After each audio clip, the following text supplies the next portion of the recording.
D. Mace Fingan and Donick, 1025, 1063 The Game.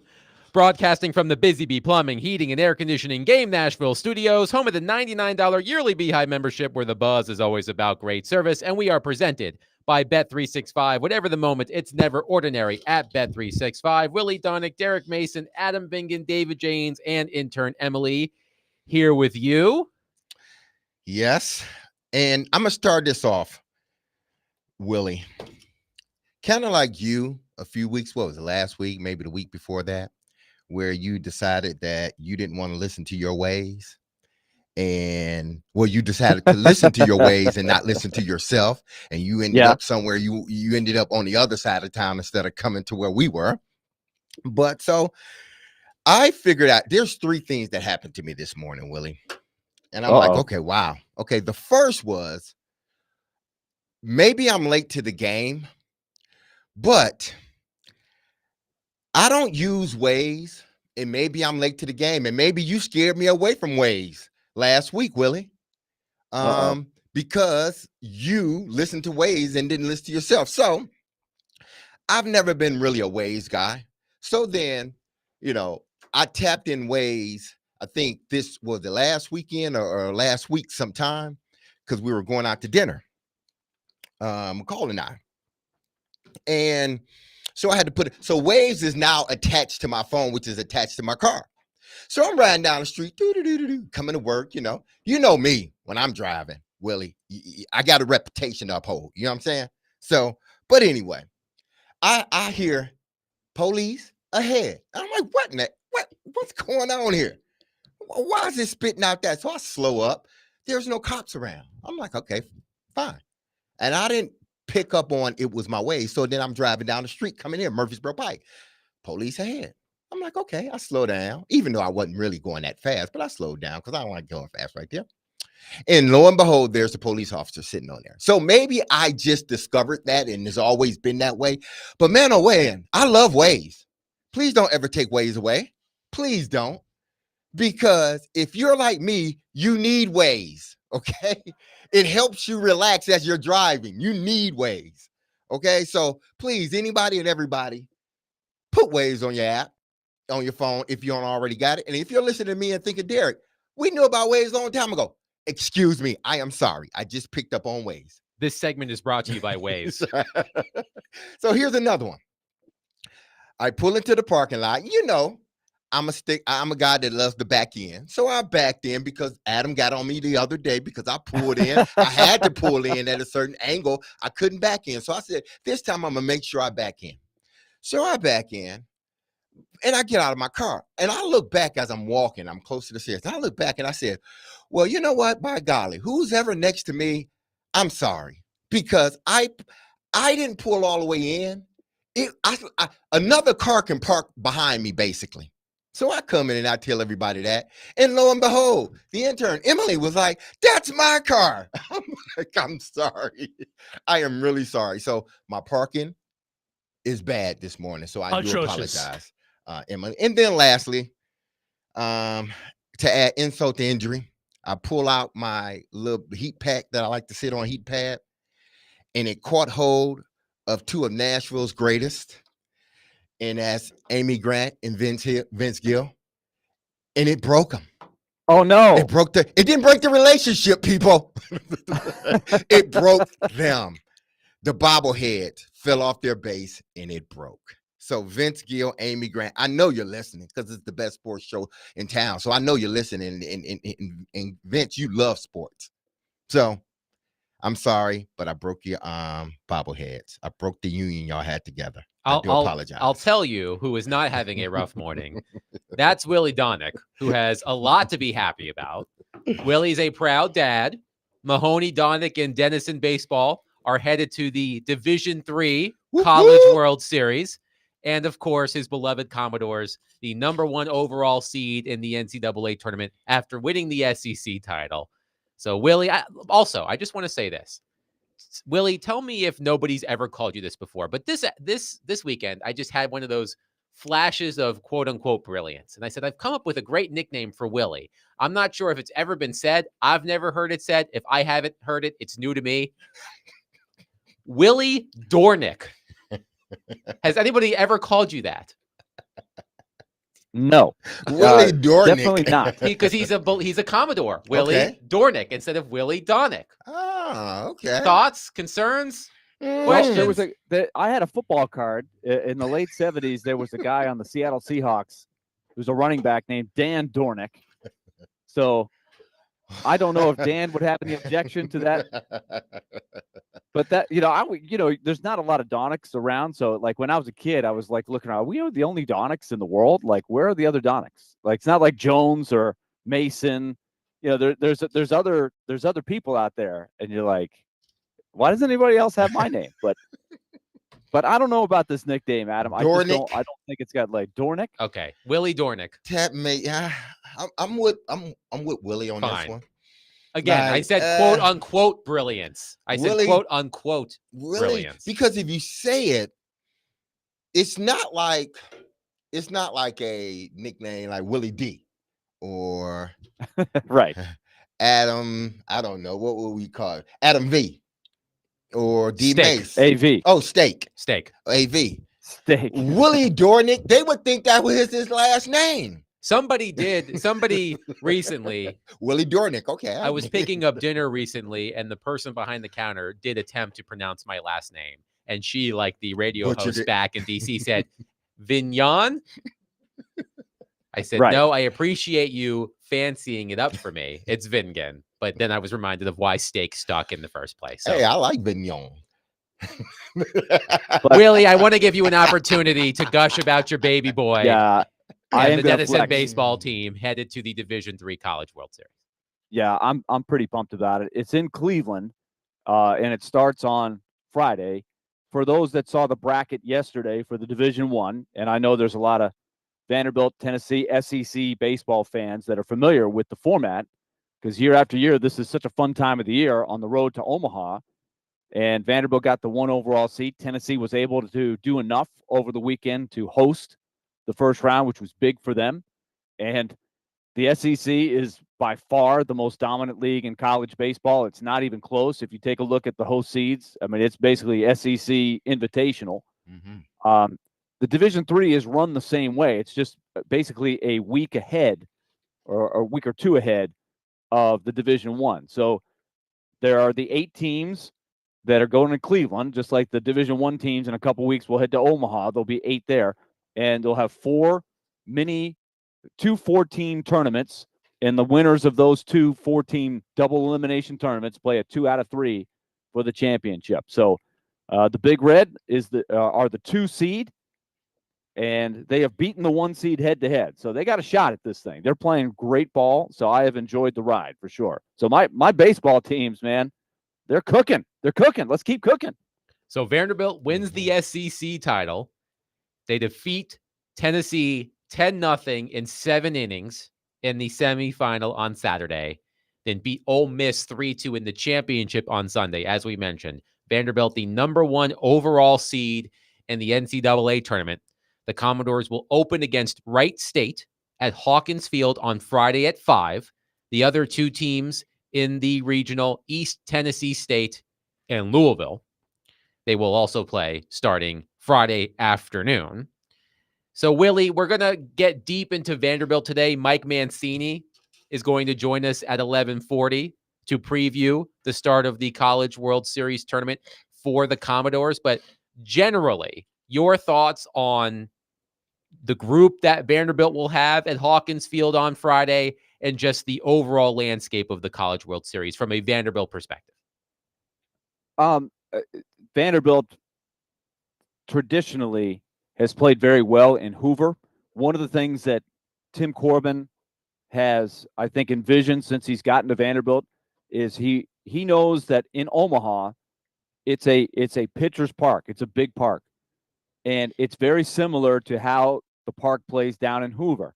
And so he's always put a big emphasis on the SEC tournament.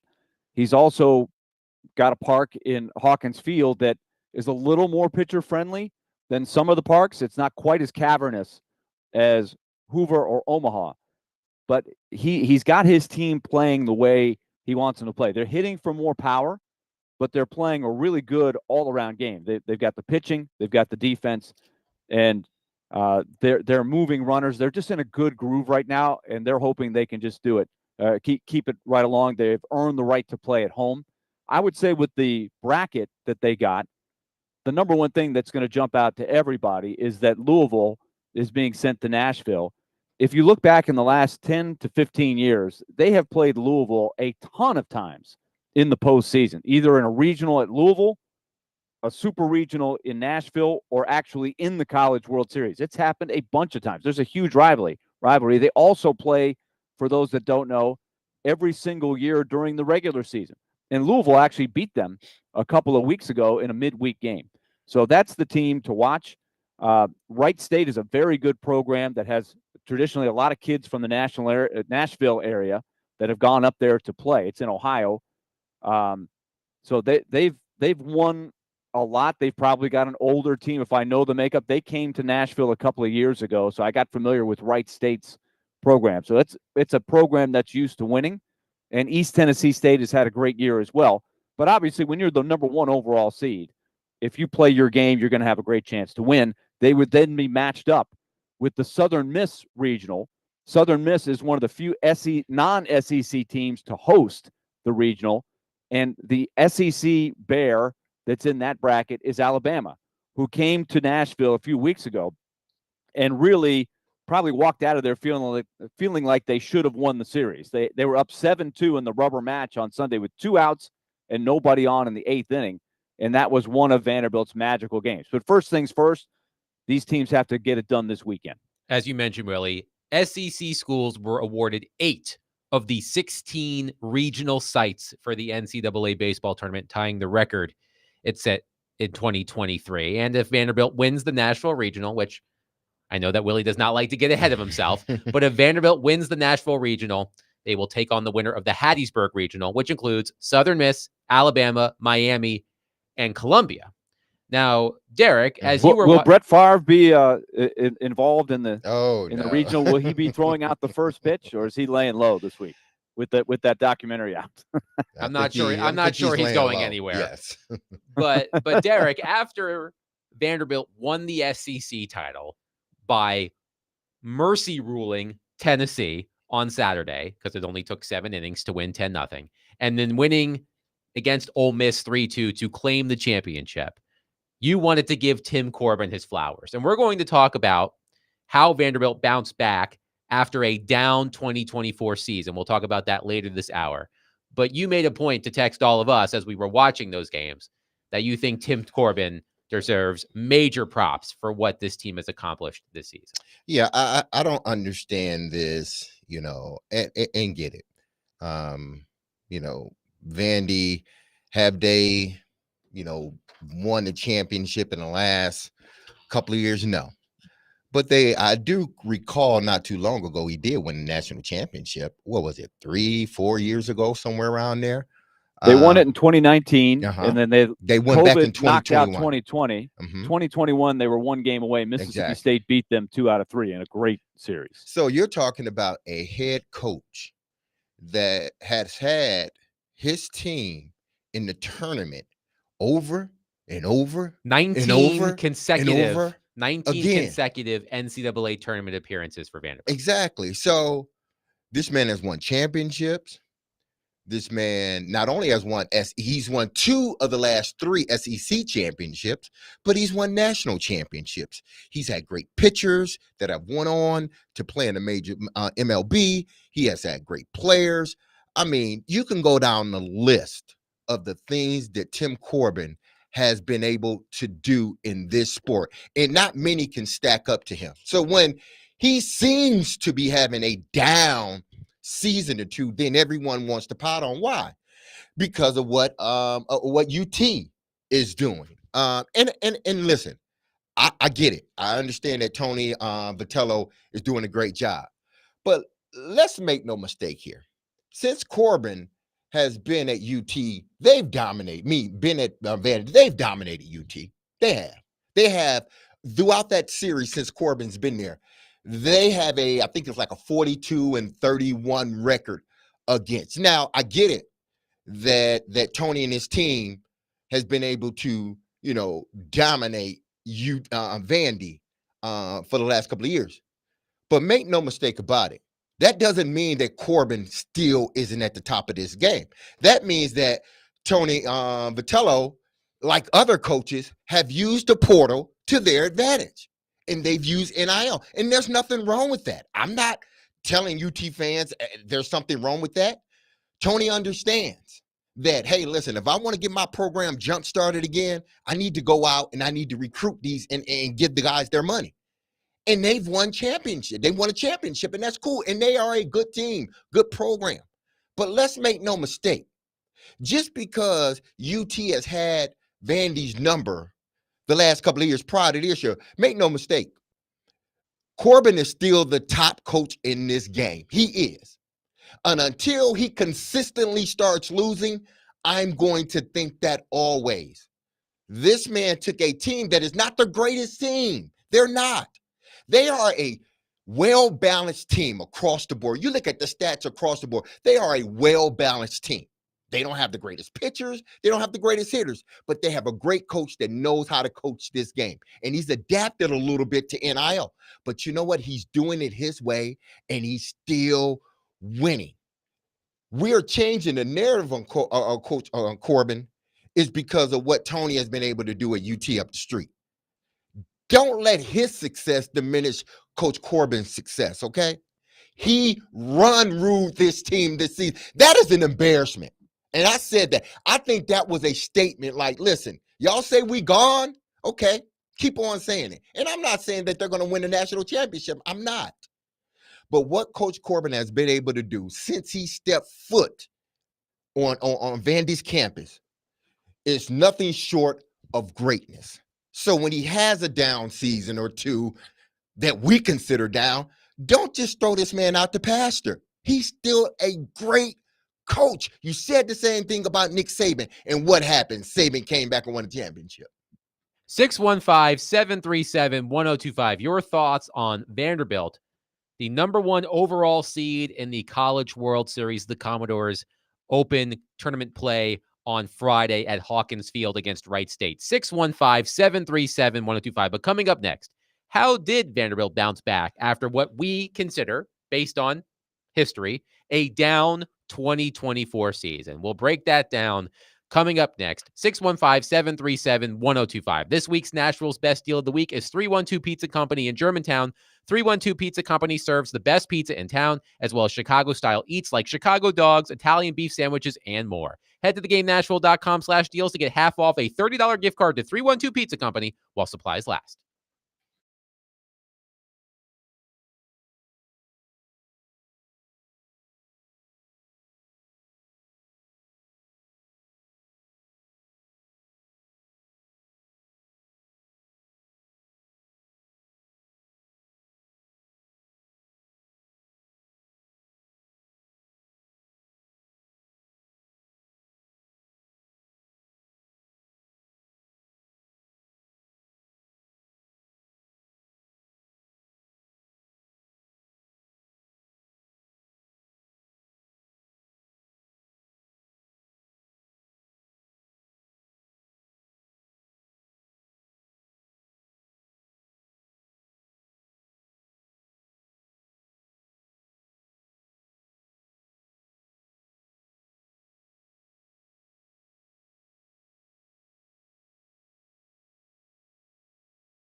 I think this is a cycle that we have to kind of go through for a while before people start to balance themselves out again and understand what this once was and what it could be.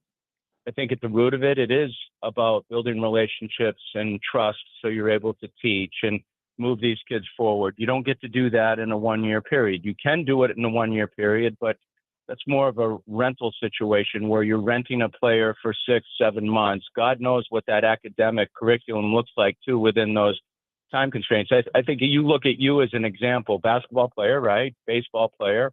And you look at your friends now and where those friends came from was based on your relationships and your time, consistent amount of time at that school. And, I think about if we started our program right now, and this was my first year, and we were doing all of this, we probably wouldn't be building our alumni locker room, because our alumni locker room was based on people that were here for 3 and 4 and 5 years. And what you wanted to do is you want to take a situation and continue to bring them back so they had some place to work out, but a place of stability and consistency and people that were important in their life. And I'm not so sure that anyone would have an emotion to want to go back to a place that they were only at 1 year. Right. I mean, you go back for a reunion. Where's your reunion? Pick school A, B, C, D. What do you want to do? What kind of style of college life is that? And I don't think it is, but some people live it. Some people have done it. We've got people in the league that have been to 3 or 4 different schools in their time and playing. They're just basically what they're doing is changing the color of the shirt and playing for that team and pretending that that's the team that they like the most. Might be, but I just don't want to operate a program like that. That was Tim Corbin on our program last week talking about how he has adapted to the NIL era in college sports. Willie Donick, Derek Mason, Adam Vingan here with you. Talking about Vanderbilt, which is the number 1 overall seed in the NCAA tournament, which starts later this week. How last season was a down season by Commodore standards. The Commodores went 13-17 in the SEC, which was tied for the worst conference record under Tim Corbin, according to Arya Gerson of the Tennessean. And their College World Series tournament lasted all of 2 games. They went to the Clemson Regional. They were blown out by Coastal Carolina 13-3, then lost 10-9 to High Point to be eliminated after just 2 games. And if you guys need proof that hell can indeed freeze over, Jared Stillman admitted he was wrong the other day, but he tweeted this about Tim Corbin, and I think Jared speaks for a lot of people who follow Vanderbilt. He said, quote, "I will be the first to admit that a year ago I thought Tim Corbin had lost it, that the game with changes in NIL and the portal had passed him by. Vanderbilt still has the real test, the NCAA tournament, to come, but Tim Corbin has proven all of the doubters, like me, wrong." So, Willie, as you look at what Vanderbilt was able to do this season, again, bouncing back after what can be considered by Vanderbilt standards as a down season, how have the Commodores built themselves back up to this point, being the number 1 overall seed in the NCAA tournament? Well, but last year, and I think D. Mace will remember, I pushed back pretty hard on the whole game has passed him by. Yes. I think if, like you were just saying in the last segment, Derek, and you said it passionately, when you are in this for as long as he's been in it, you're going to have a little bit of a down cycle. I mean, nobody goes to Omaha every year. Pick whoever you think is the greatest college baseball program of all time. I think a lot of people would lean at LSU. Even LSU will have a down year here and there. So that's all I worried about. I was never worried.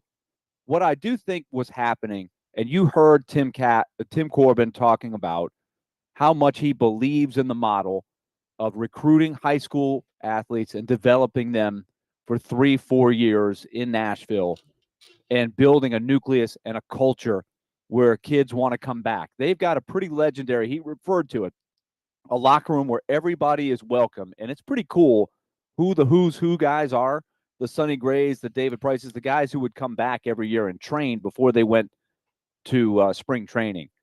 So that's what he's built. And he had to adapt because of the transfer portal and the changing times of of college baseball. So he reluctantly did it. Vanderbilt, as a school and as an athletic program, was about 18 months behind everybody else in getting on board the NIL train. The reality of the NIL train, the reality of, hey, you better set aside some funds. This is not, hey, this is a networking thing, and we're not going to do what a lot of people are doing. They got into the game. And so if you look at his lineup right now, there are still a lot of guys that he recruited and have brought in. There's a couple freshmen that are doing great. Rustin Rigdon, his third baseman out of Chattanooga area, Udawa, Brody Johnson, really good player. That's the traditional kind of Vanderbilt recruit. And he's got R.J. Austin. He's got Braden Holcomb, J.D. Thompson. These are all guys who have recruited, and stayed at Vanderbilt. But he has sprinkled in more because this is what you have to do. Some transfers. Riley Nelson is a transfer. Mike Mancini, who we're about to have on in the next 5-10 minutes, he's a transfer.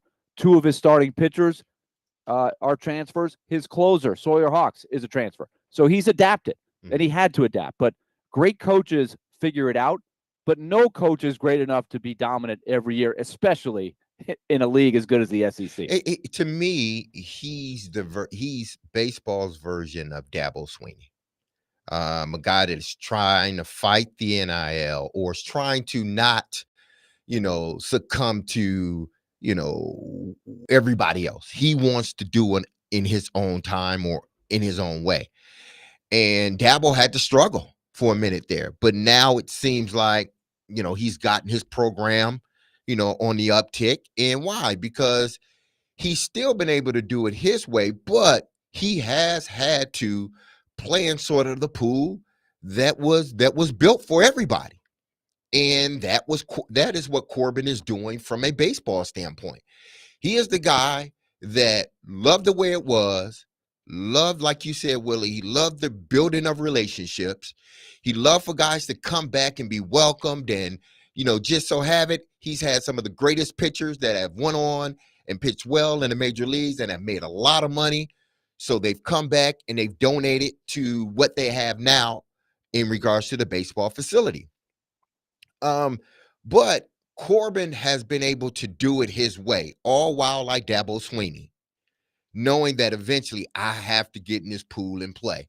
I may not play with the big boys over there. I may not play with the guys over there because Corbs is a big boy. But he gets to choose what area of the pool he wants to play in because his model, no matter what, will always work. And what is that model? Bring those guys in, develop them, and then allow them to flourish in your system. Yeah, he's going to have to go out and get the transfer. Everybody's going to have to do that.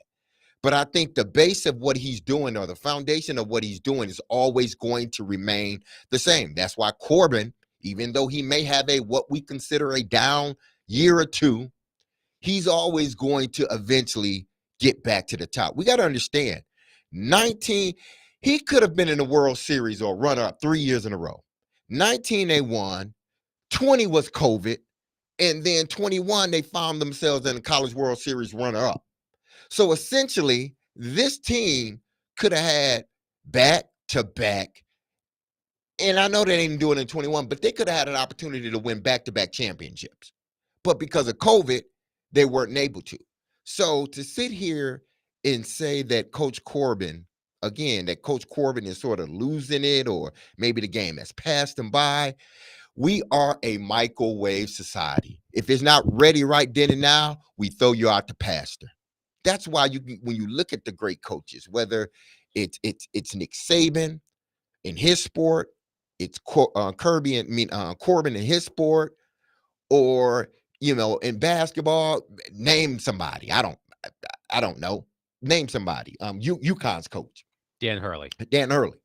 Eventually, the great ones will find a way to get back to the top, and it seems like Corbin has found a crease in today's new portal or NIL that has caused him to be able to be back in a situation where they are the top team in the country in regards to, the seeding. Now, again, he has to make it past the regionals. I get that. but it shouldn't diminish who Coach Corbin is as a head coach. 615-737-1025. Mike Mancini of the Vandy Boys will join us coming up next to preview the College World Series. 615-737-1025. Willie Donick, Derek Mason, Adam Vingan, 1025, 1063 The Game.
Three singles here in this frame for Vanderbilt. The pitch.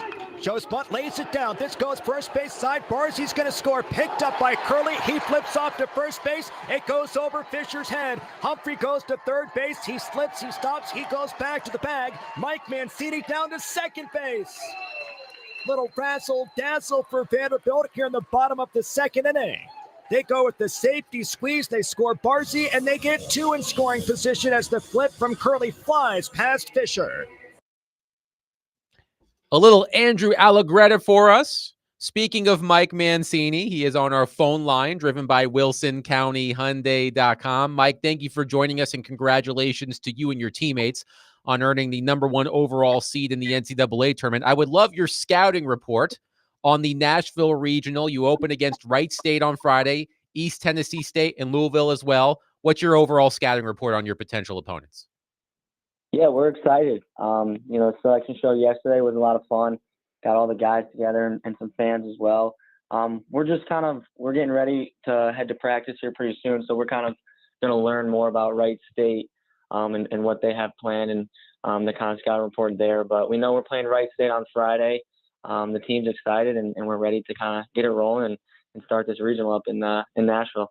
Your team is in this position due to, among other things, a late season power surge. The team hit 27 home runs over the final 16 SEC games after hitting only 13 in the first 14 games. What's behind that power surge, you think? Yeah, our motto has just been getting better every single day, every single practice. And I think as the season has progressed through the ups and downs, we've continued to grow.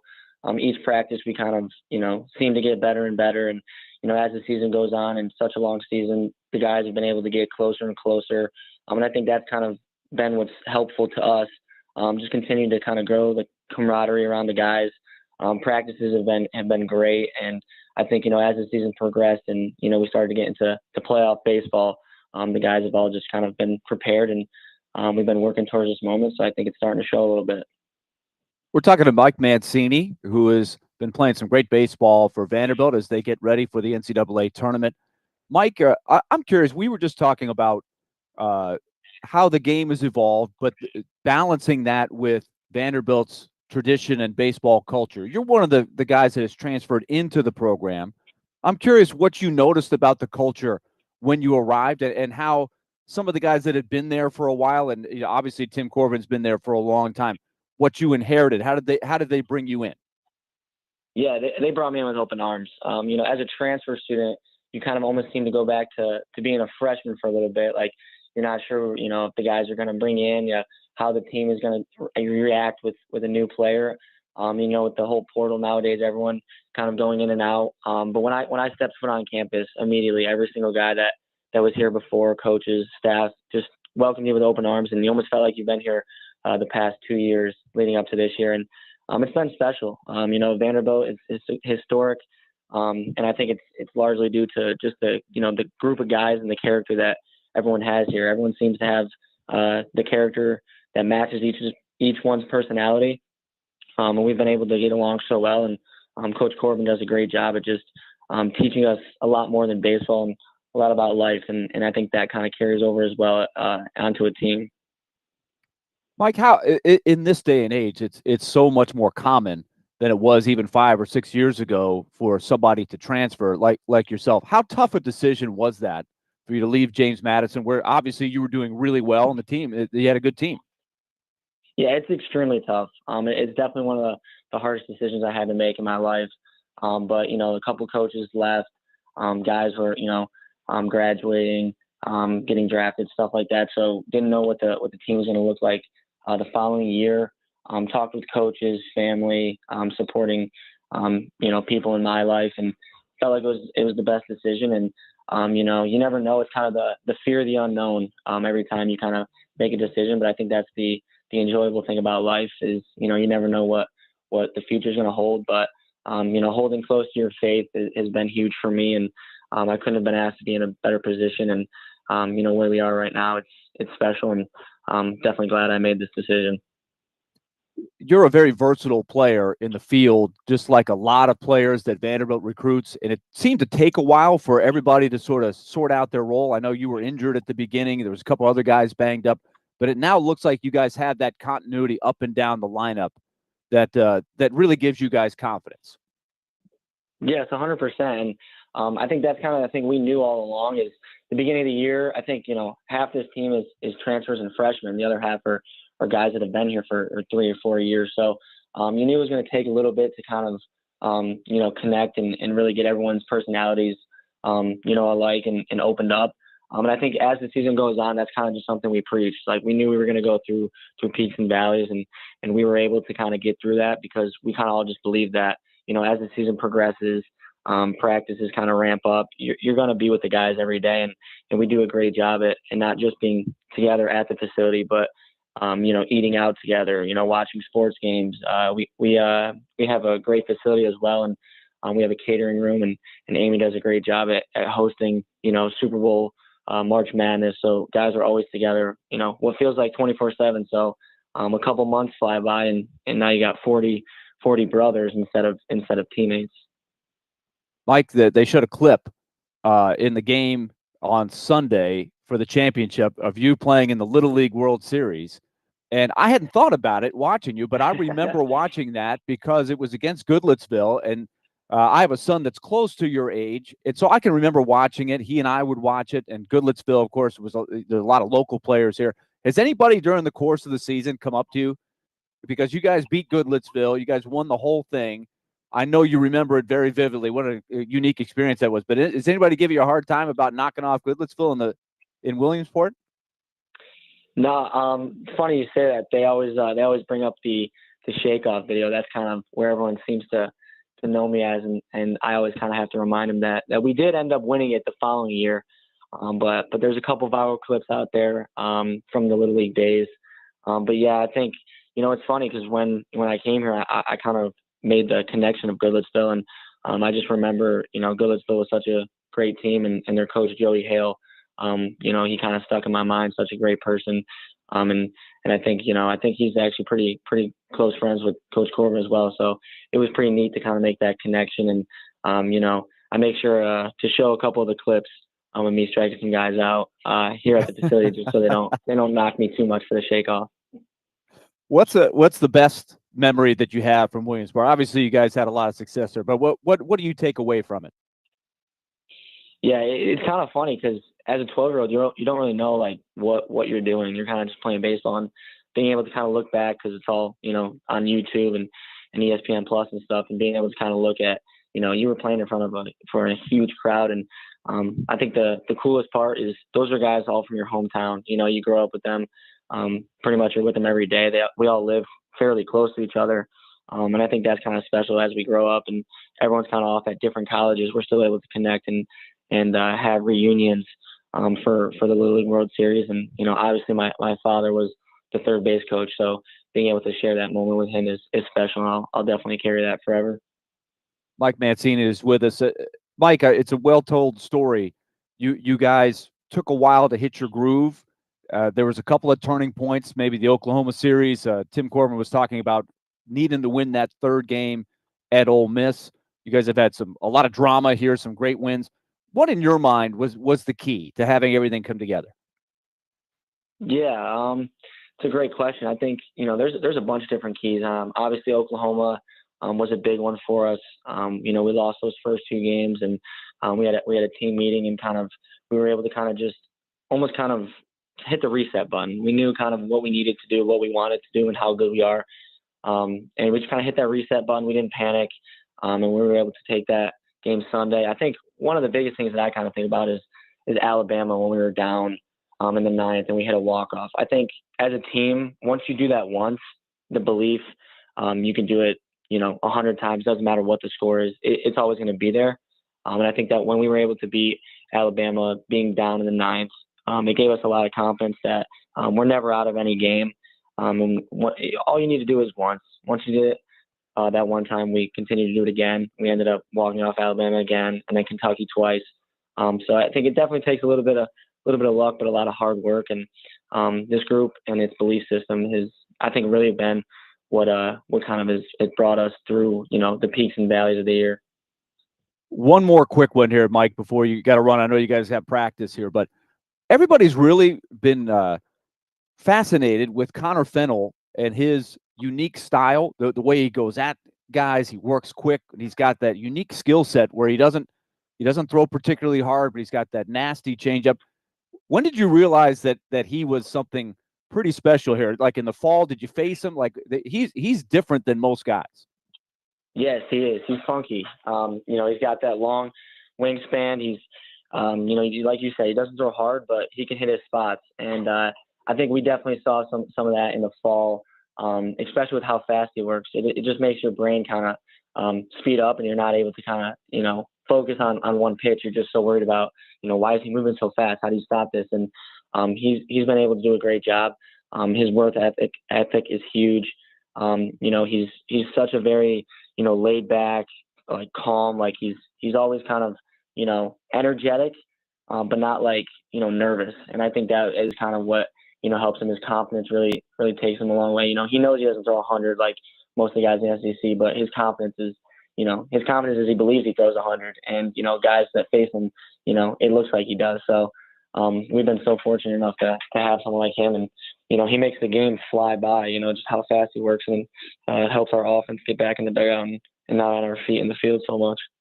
Mike Mancini of Vanderbilt Baseball joining us on D. Mace, Vingan, and Donick. Mike, thank you so much for your time. Good luck on Friday against Wright State. Thank you for having me. Appreciate it. Mike Mancini joining us on the program. I do want to get to a couple of Vanderbilt texts on our text line driven by WilsonCountyHyundai.com. Eli from Smyrna says, the Vandy success has been awesome this year. Everyone counted them out at the start. You can't deny there is something special about this team this year, and no one likes to talk about how half the team was injured last year and that it was majority a freshman team. Anchor down. Now, another texter, an unnamed texter, has a response to Derek Mason's impassioned defense of Tim Corbin. He says, I'm not a fan of either team, but you ignore how Corbin has failed to respond to Tony Vitello and UT's rise. An SEC championship doesn't make up for years of getting your lunch taken due to a failure to adapt. Lastly, comparing Corbin to Saban is absolutely ridiculous. Is he a great coach? Sure, but there hasn't been Nick Saban level dominance. Listen, I am not trying to take away anything that Tony Vitello is doing up the street. And just because he's beaten Vandy, the last couple of years up into this season, dominated, it doesn't take away from who Coach Corbin is as a coach and what he's accomplished. This is the problem, I think, with the sports world sometimes. Again, we are so quick to dismiss somebody after a season or two, write them off. Oh, they're losing it, this and that. And then, when they have a resurgence, it's, the tune changes. Just keep the same energy. If you think he's gone and done and the game has moved past him, then keep that same energy. Because I guarantee you, Coach Corbin isn't thinking that in his office. He's thinking about how he's going to make his ball club better each and every year. And I think people are upset, or people think he sort of fell by the wayside because he won't do it the way they want him to do it. He has to get in the game, but he doesn't have to become what everyone else is becoming. He's going to do it his way. And again, he's found a way, over the big bad Vols to beat them, and to shut them out, and to win the SEC tournament. Now, again, I understand there's bigger goals, and I'm sure Coach Corbin has talked about that. Like, just because we won the SEC doesn't mean anything if we can't, finish the deal, which every baseball head coach that is in the tournament is telling their team. But you're the number one overall seed for a reason. There's no mistake that you are that right now. Just go ahead and finish the job out. But even if you don't win the World Series, College World Series, doesn't make me think, oh, Corbin, the game is past him. If you believe the game is past Coach Corbin, something is seriously wrong with you. 615-737-1025. We will get back into the Commodores later in the program. But coming up next, we heard from an important Titans player on Brian Callahan's offseason approach. What that player said, I also have a suggestion for one of Brian Callahan's offseason competitions after something I experienced this weekend. We'll do that next. 615-737-1025. The PFL World Championship semifinals, which I believe is the Professional Fighters League. World Championship semifinals are Thursday, June 12th at Municipal Auditorium, and you can be there. Text in the keyword match, MATCH, to 615-737-1025 now to be entered to win a pair of VIP ringside tickets. Visit pflmma.com/schedule for more details.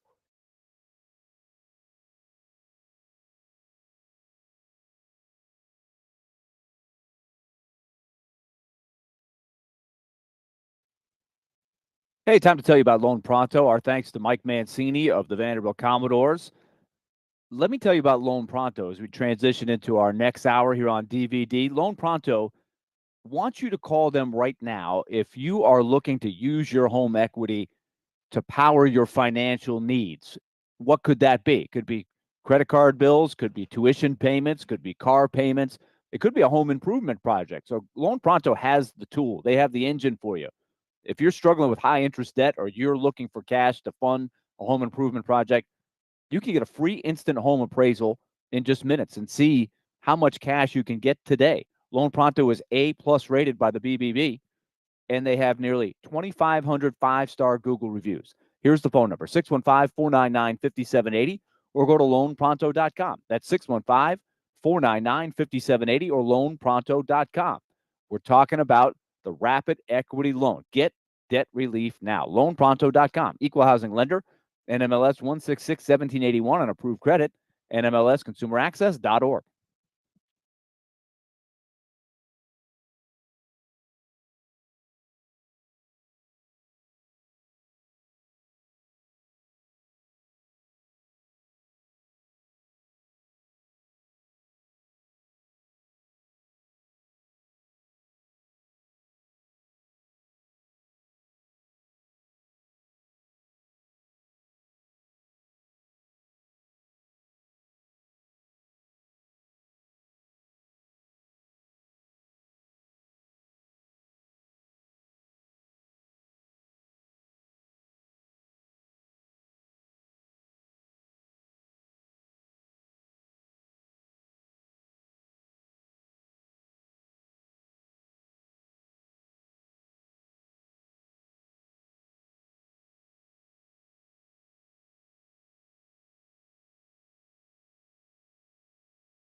D-Mace, Finnegan, and Donick, 102.5, 106.3 The Game.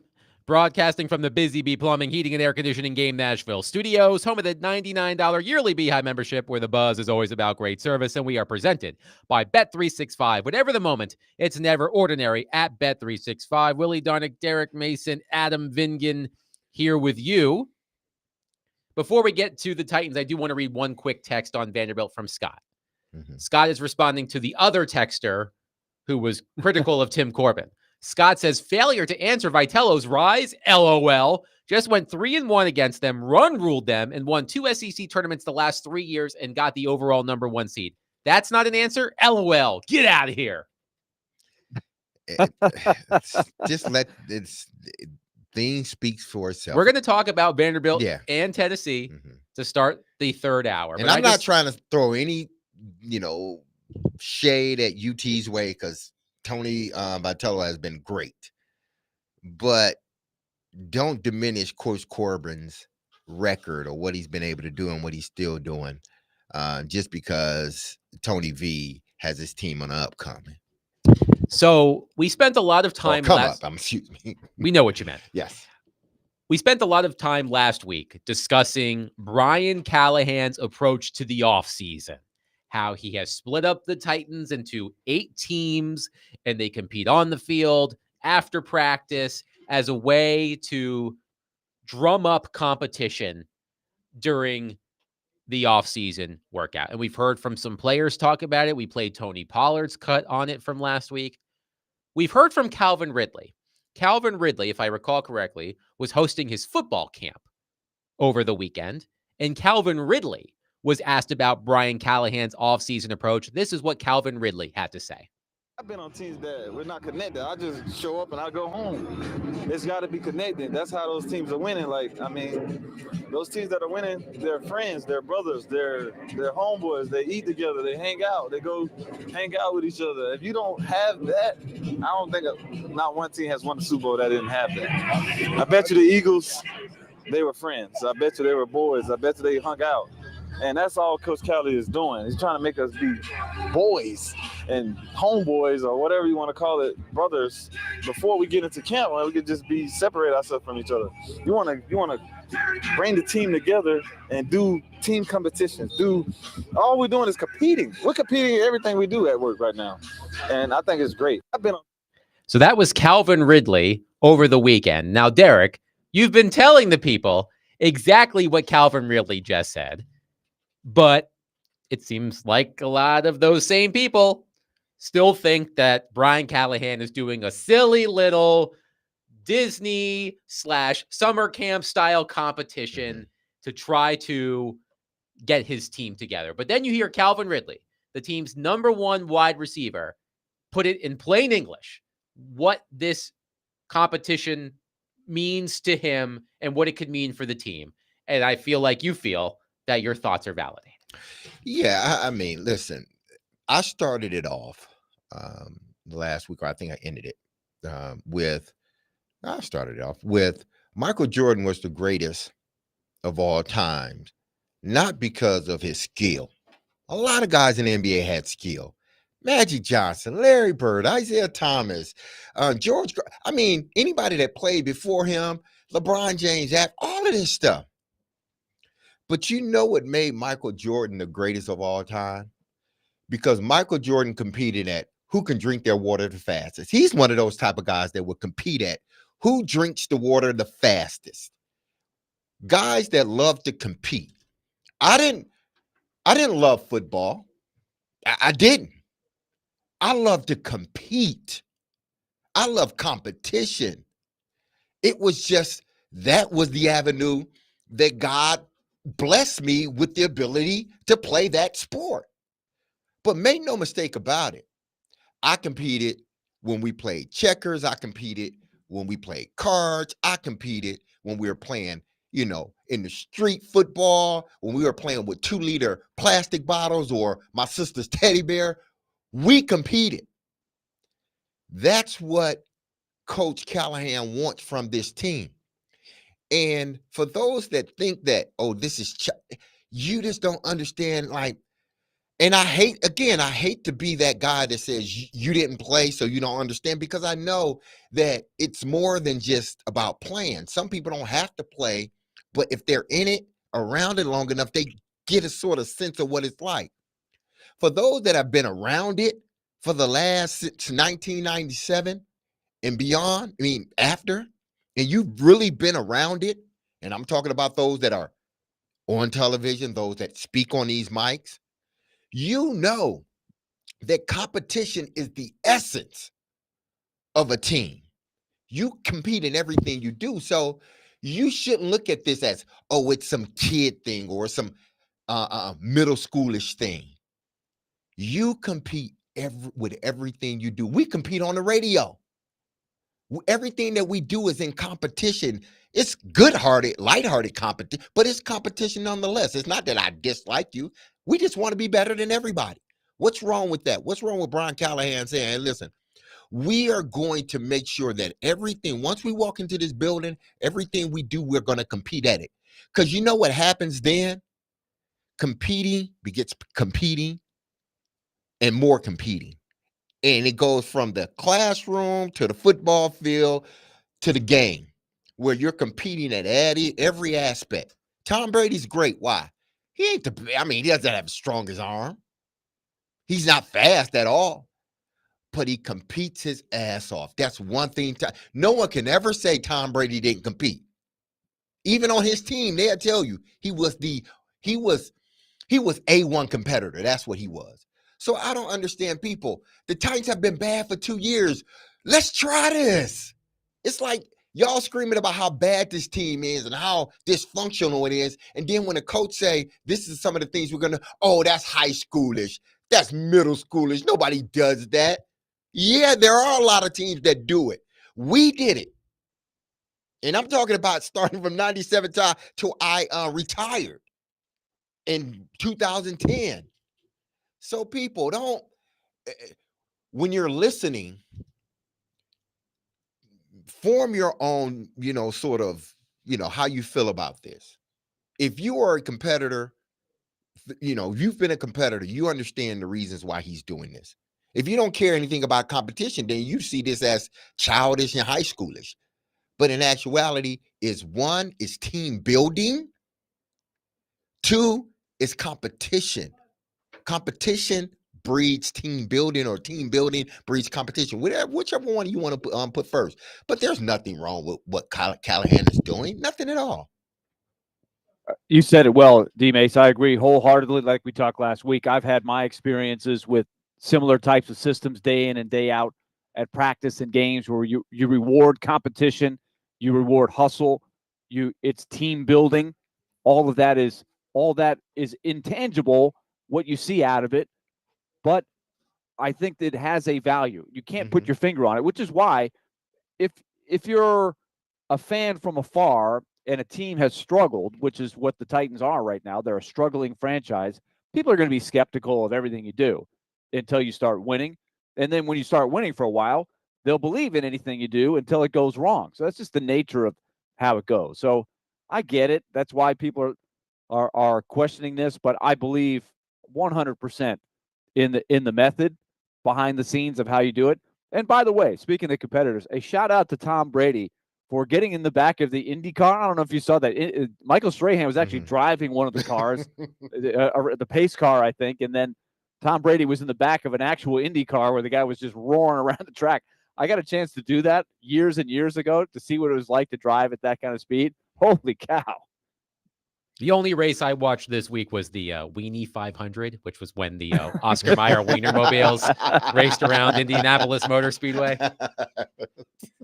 You found that enjoyable, huh? Who won? Yeah. The Wienermobile.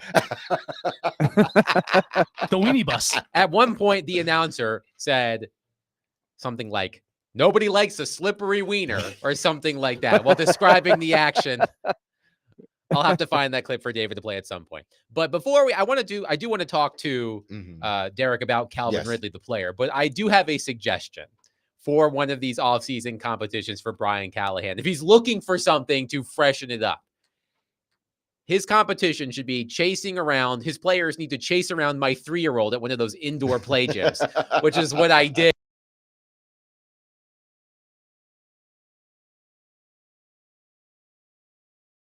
Or themed. And my son is still that age where he does want me to participate in things. I know that's going to change at some point, but it's not good enough for him to go through the play gym. Dada has to go through the play gym as well. So I'm stuffing myself into these tunnels and tubes and crawling. Been And there. I can barely Yes. I can barely fit in these things. I can only imagine what an offensive lineman would have to do to fit. Imagine Tavondre Sweat trying to fit into one of those little tunnels.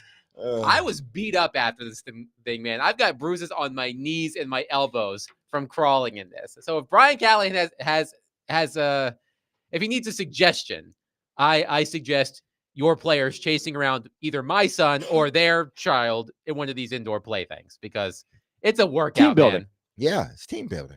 Oh man. Father-son building. There you go. At one point I said, Arlo, Dad needs a break. He says, I know you can do it, Dad. That's all the motivation you needed. He did not That right want me there. to stop. He did not want That's me all to the stop. motivation you needed, man. So Brian Callahan, if you're looking for something else to do, there's a suggestion. But I do want to ask Derek about Calvin Ridley. I was doing some research about Calvin Ridley over the weekend. He averaged 15.3 air yards per target last season, which was the second highest in the NFL. The only qualified receiver who was higher, if I recall correctly, was Alec Pierce of the Indianapolis Colts.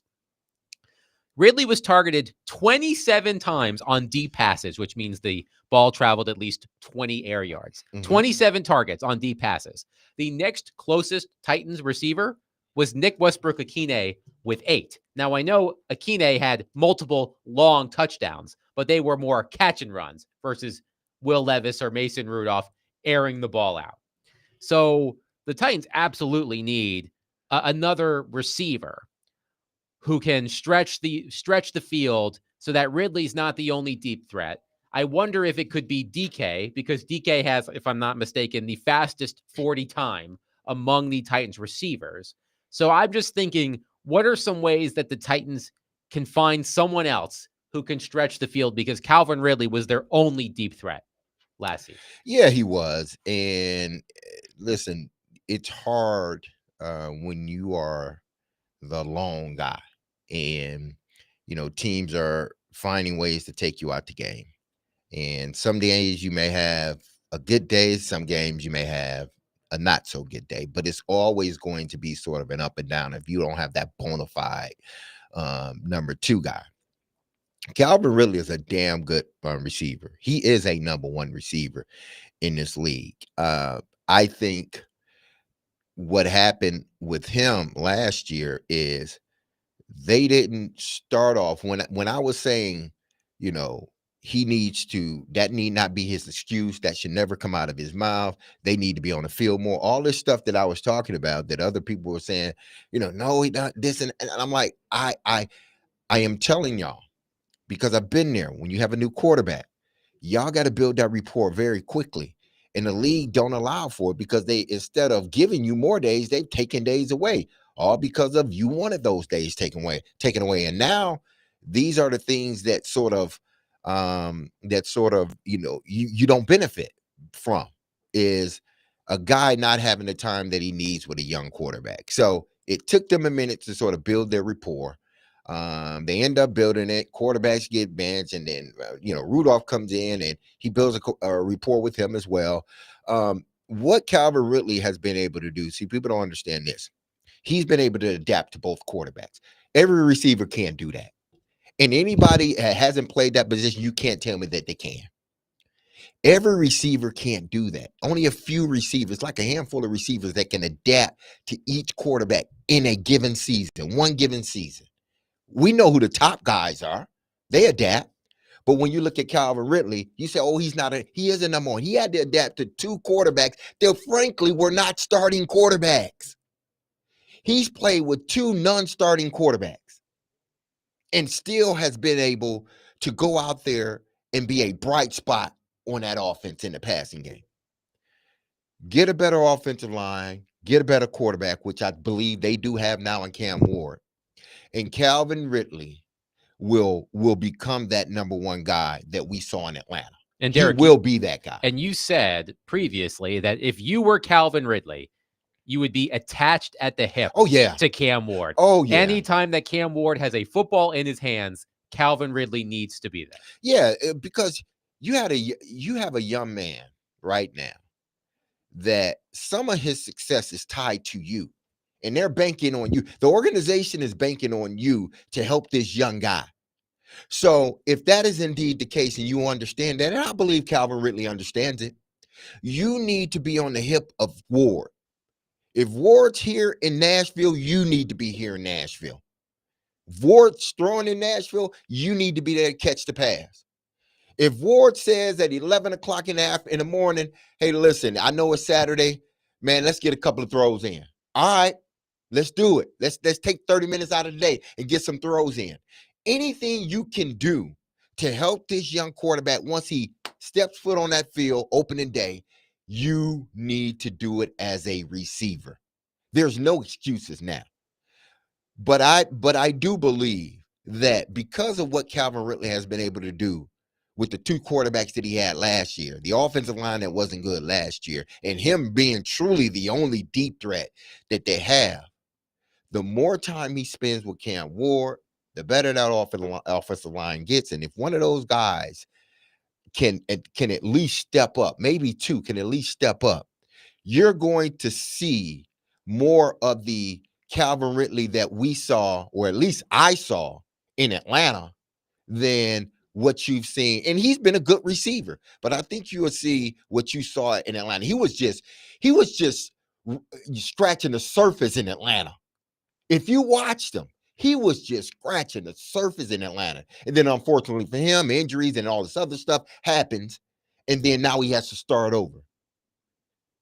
He was just scratching the surface. If he can get back to that, which I think he can, you will have your number one receiver. I think he's the number one receiver already, but Titan fans, you will be convinced that he's the number one receiver. 615-737-1025. Your thoughts on Calvin Ridley, what he had to say about Brian Callahan's offseason program, and Derek's thoughts as well on Calvin Ridley. 615-737-1025. But coming up next, this offseason competition program, whatever you want to call it, there's a larger issue at heart here about what Brian Callahan is trying to cultivate by doing this offseason competition. And since we have two former high-level athletes in our midst, I want to discuss something with them that I've been thinking about over the weekend. 615-737-1025. Willie Donick, Derek Mason, Adam Vingan, 1025-1063, The Game.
Can you see leadership emerge in what you're doing now, and to what degree do you have to wait until more serious is the wrong term? That's a good question.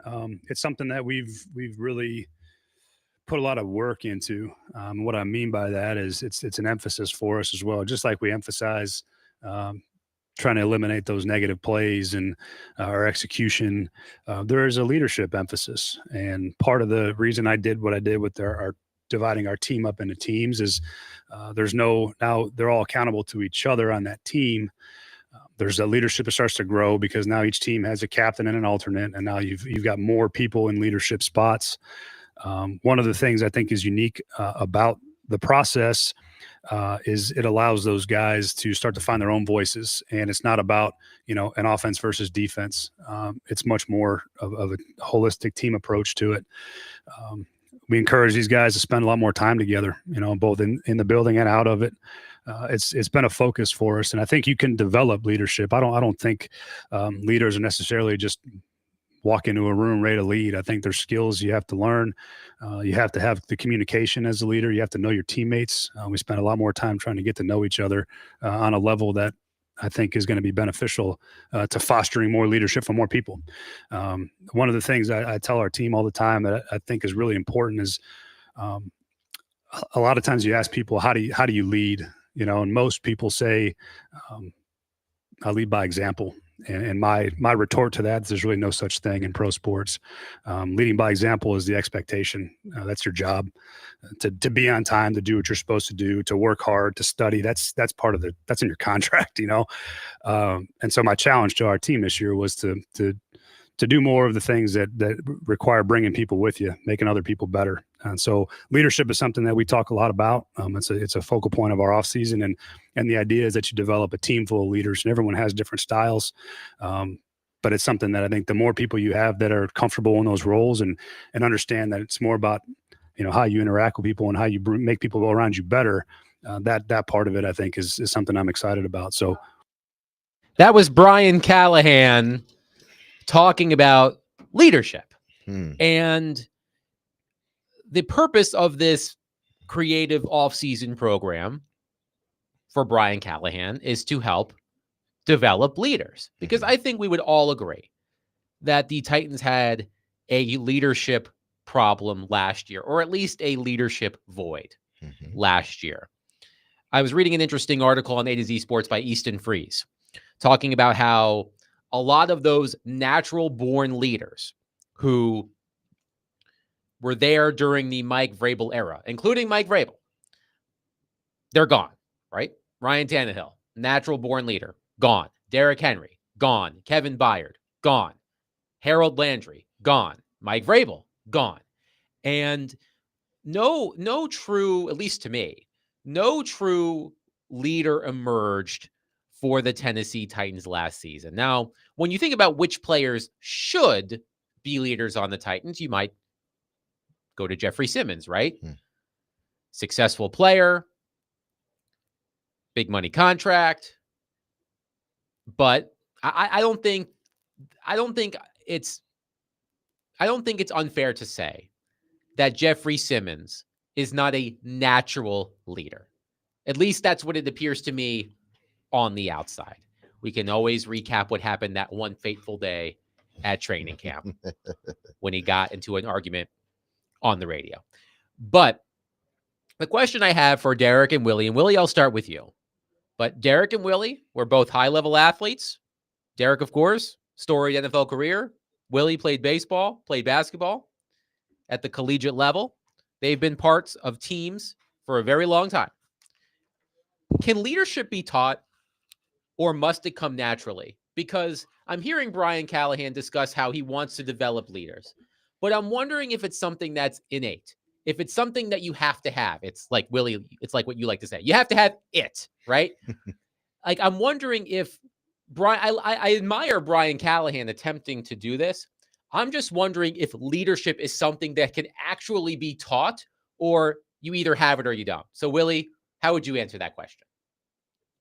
I think to a degree it can be taught, but I'd be curious to see what Derek says here. My belief is it is natural for most of the best leaders.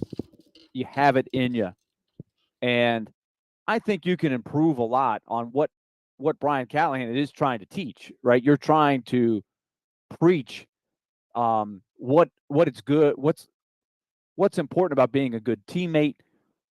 I think I heard a version. I hear some coaches use different terminology than Callahan did, but it's dragging people into the fight. I think the more people that are dragging other people into the fight, it can't just be your leaders doing that. They need help, right? There's extra layers of people that are in the mix, right? There's a leadership group, and then there's that next wave that's buying in. You need a buy-in from everybody and pulling people into the fight. I do think you can teach those second layers, those traits, but I do think the leadership, the real leaders, are natural leaders. Yeah, I think one thing I did sort of, I'm slightly in disagreement with that. With Yeah, Callahan? what Callahan said, that leading by example, that whole, what he said, leading by example. I believe that is true. He said that it doesn't exist at the NFL Exactly. level because that's just the standard exists. that you should set for yourself every day. Listen, more or less. It exists, and it exists in every locker room, because I think we're under this false sense of, oh, every leader is voice. They are, loud and boisterous and demanding and all this other stuff. When in actuality, you have more guys that lead by example than not. And listen, he's right. When you sign that contract, hey, listen, you be here on time, you do the things necessary, and you be a good teammate. But okay, so what if I'm here on time? Okay, but the things that I'm doing after I get here on time, staying late, that isn't in my contract to stay late. It is in my contract to do some of these other little things that I'm just doing because that's who I am. If I'm showing up in the meeting 5 minutes, 10 minutes early, those young guys start to look at that. I ain't got to say anything to them. And they start to follow behind. Why? Because not only do I have success on the field, but you see how it looks. And I may not be yelling and screaming all day, because contrary to popular belief, there's not a lot of yelling and screaming throughout the building, especially not in the locker room. Right. You hear it on the field, yes, because you got to communicate. Derrick Henry, for example, never struck me as the yelling and screaming type. But No. nobody would ever doubt Derrick Henry's leadership ability. My question is, when you look at the Titans roster right now, guys, who are those natural leaders? Now, we've heard a lot of great stories about Cam Ward and his leadership abilities, and we'll see how they translate to the NFL level. But think about the top players on the team. And now I also want to point out that your leaders don't always have to be your top players. No, it doesn't. I know that usually they are, but top players don't always have to be your leaders. But let's say we're looking at the top players on the team. I liked what I heard from Calvin Ridley in that cut we played earlier from his football camp. I'm not sure I would say that Calvin Ridley is that type of leader. I don't know about L'Jarius Sneed, especially because he's not on the field right now and he has some legal troubles. I'm not sure I would put L'Jarius Sneed in that category. Tony Pollard, maybe. Like, who do you see on this team, Derek, who stands out to you as that is a clear leader that the Titans should follow? See, the problem is those guys that we saw as clear leaders, they're not around anymore. And we didn't see them as clear leaders because of they talk loud or, pump no, they just they went about doing their business at a high level. Right. I think and about everybody looked at them and say, okay, that's the way you need to do it. You need to be available. Right. You need to be doing the right things. You need to be setting examples for the guys that are coming in this locker room after you. And those guys were able to do it. As Willie knows, that you can just tell, like Kevin Byard, like win or lose, he would answer the questions. He was a team spokesman, more or less. And you could just tell, listening to him talk, that he had the respect of the locker room and that he had his finger on the pulse of the team and that his words carry weight. You can just tell, even if you're not in the locker room when the doors are closed, you could just tell. And we've all seen players in our respective worlds. Mine from a reporter standpoint, I know it's not the same as being a player, but you can just tell when certain guys are leaders. And Willie, I look at this roster right now. That's the operative phrase, right now. And I'm not sure how many natural leaders I see on it right now. I think that's fair. And there's going to be a lot of new players. And I think that brings us to Ward, where I think the trick sometimes when you're a rookie, I think he's got the groundwork, right? I was the captain of my high school team, but when I was a freshman on Vanderbilt's team, I wasn't going to be handed the leadership job at all. So there's certain natural progression that has to happen, and sometimes it takes time. And you've probably seen this, Adam, covering hockey teams where a really talented first overall pick or second overall pick who goes to a bad team is handed the captaincy. I'll give you one from the Titans. Taylor Lewan was given the captaincy as a very young player, and then they had to sort of do a 180 and take it away from him because he wasn't ready his first year or two. He was still maturing. He was not cut out to wear the C or be the captain. And they sort of delivered that message, and sometimes that's tough. So I think there's a natural progression for Ward, but it is interesting when you go into a team that's sort of devoid of the obvious leaders. Sometimes you rely too much on young guys, and that doesn't sit very well with veterans sometimes. Well, that's why you go out and you get a Zeitler. You go out and you get a Lockett. You go out and get some of these guys that were on. Hopefully Cushionberry. Cushionberry that were on winning teams. See, here is the thing. Lockett is a good call. Yeah. I think Lockett Tyler is a good one, Lockett. yeah. I think Tyler Lockett could be one of those guys. Here's the thing: is that leadership, leading and leadership, is different. I think you can have leadership qualities, and I think I truly believe everybody is born with a sense of leadership qualities, things that can be built on or can be nurtured and developed. But then there's leaders. Leadership quality, if you do it right, that person becomes a leader, whether it be man or woman, sports realm, business realm. Everybody has the leadership qualities, but only a few can be leaders, especially in the realm of sports, because there are so many alphas, whether it be men or women. There's so many alphas out there, A1 personality types that not only need leadership qualities, but you got to learn how to lead too. That's why Taylor Lewan, where he had some leadership qualities, because he was a leader on his Michigan ball club. He had qualities, but it hadn't been developed at the pro level. So you gave it to him early and he didn't know how to handle it. So you had to pull it back. You got to be careful with Cam Ward, because this team is devoid of leaders. They got a bunch of guys that got leadership qualities, but how many of them are true leaders or had to lead their team? We talked about Lockett very quickly. We talked about Cushionberry or Zeitler, but we're talking about somebody who has been a leader of a team. No one on this ball club has. All of them have leadership qualities. So with that being said, you got to help develop the leadership in Cam Ward or anybody else or any one of these younger guys. That's why I think it's critical, and it's smart of him to do these little, what people may call high schoolish or middle school games. It's building leadership so we can find leaders.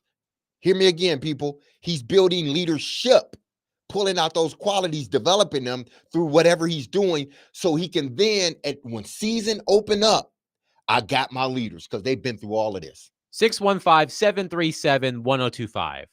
As it relates to the Titans and sports in general, can leadership be taught or must it come naturally? Who among the Titans players do you think has the best chance of emerging as a leader for this franchise? 615-737-1025. We will take your thoughts. Coming up next, Willie Donnick, Derek Mason, Adam Vingan, 1025-1063, The Game.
D. Mace, Finnegan, and Donick, 1025, 1063 The Game, talking Titans leadership. Can leadership be taught, or must it come naturally? And who among the Titans players has the best chance to emerge as a leader? Let's go to Dylan on our phone line, driven by WilsonCountyHunter.com. Dylan, thanks for calling. Please go ahead. Hey guys, yes, I just wanted to weigh in a little bit. So I think that leadership is both. You have some people who are just born naturally with that, you kind of gravitate towards them, you follow them and watch them, and everything that they say you mimic. But I was in the Navy, and so every time you rank up, you get more leadership added onto you, and clearly not everyone that joins is equipped for that type of life and to have leadership. But you do see people who are like quiet, reserved, that type of stuff get put into these roles, forced into these roles every time they rank up, and you see them become like great leaders. And military is different than sports, but there is like that brotherhood aspect and following, doing what you're told, needing someone to lead you and teach you. So I think it's both. I think there are natural born leaders, but I also do think that it can be taught and learned to a degree with certain people. So I just wanted to weigh in and speak on that. Thank you for the perspective, Dylan. Yeah, I think, again, because I think everybody is blessed with leadership qualities. And whatever sort of circles you're in, maybe it sort of, develops in one way or shows up in another. But I think leadership, it's not taught, if this makes sense. It's not necessarily taught. It's developed. And some guys and girls can reach a level, and some guys or girls can reach another level. It's hard, maybe you're just the leader of your room, and you haven't developed into a person that can be the leader of 52 other people or 100 other people. But I'm the leader of this group of 10 or group of 5, and I can do that. That's the extent of my leadership. That's where I'm developed. That's some people, that's all they want. But then some people, again, the development is higher than that. So to say I can teach you, I can show you, but I can develop whatever you have in you. I can develop that. And maybe it develops into you being a leader of 52 men, 53 men, however many men it is now, or the leader of the free world, or the leader of your basketball team or baseball team. It's all developed different ways, I think. But I guess to me, it's just wording is different. I like to use the word develop rather than taught or teach. That's just me. Tommy on our text line says, leadership isn't taught. Coach is wrong. Leading by example is definitely a thing. You can't put the rah-rah in someone who has never been that way. The contract doesn't ask for you to lead. It's simply based off your athleticism and performance. Chuck says, leadership is chosen by the followers. People choose religion as an example based on what is feeding them. The same should be said for leadership on a team. Whoever is feeding the team the best will stand out as the leaders, and it will be different each and every year based on the players on that team. And I think, Willie, a lot of Titans fans would say to the question, who among the Titans players currently has the best chance to emerge as a leader? I think a lot of people would say Cam Ward, because he's the number 1 overall pick. He's the presumed starting quarterback.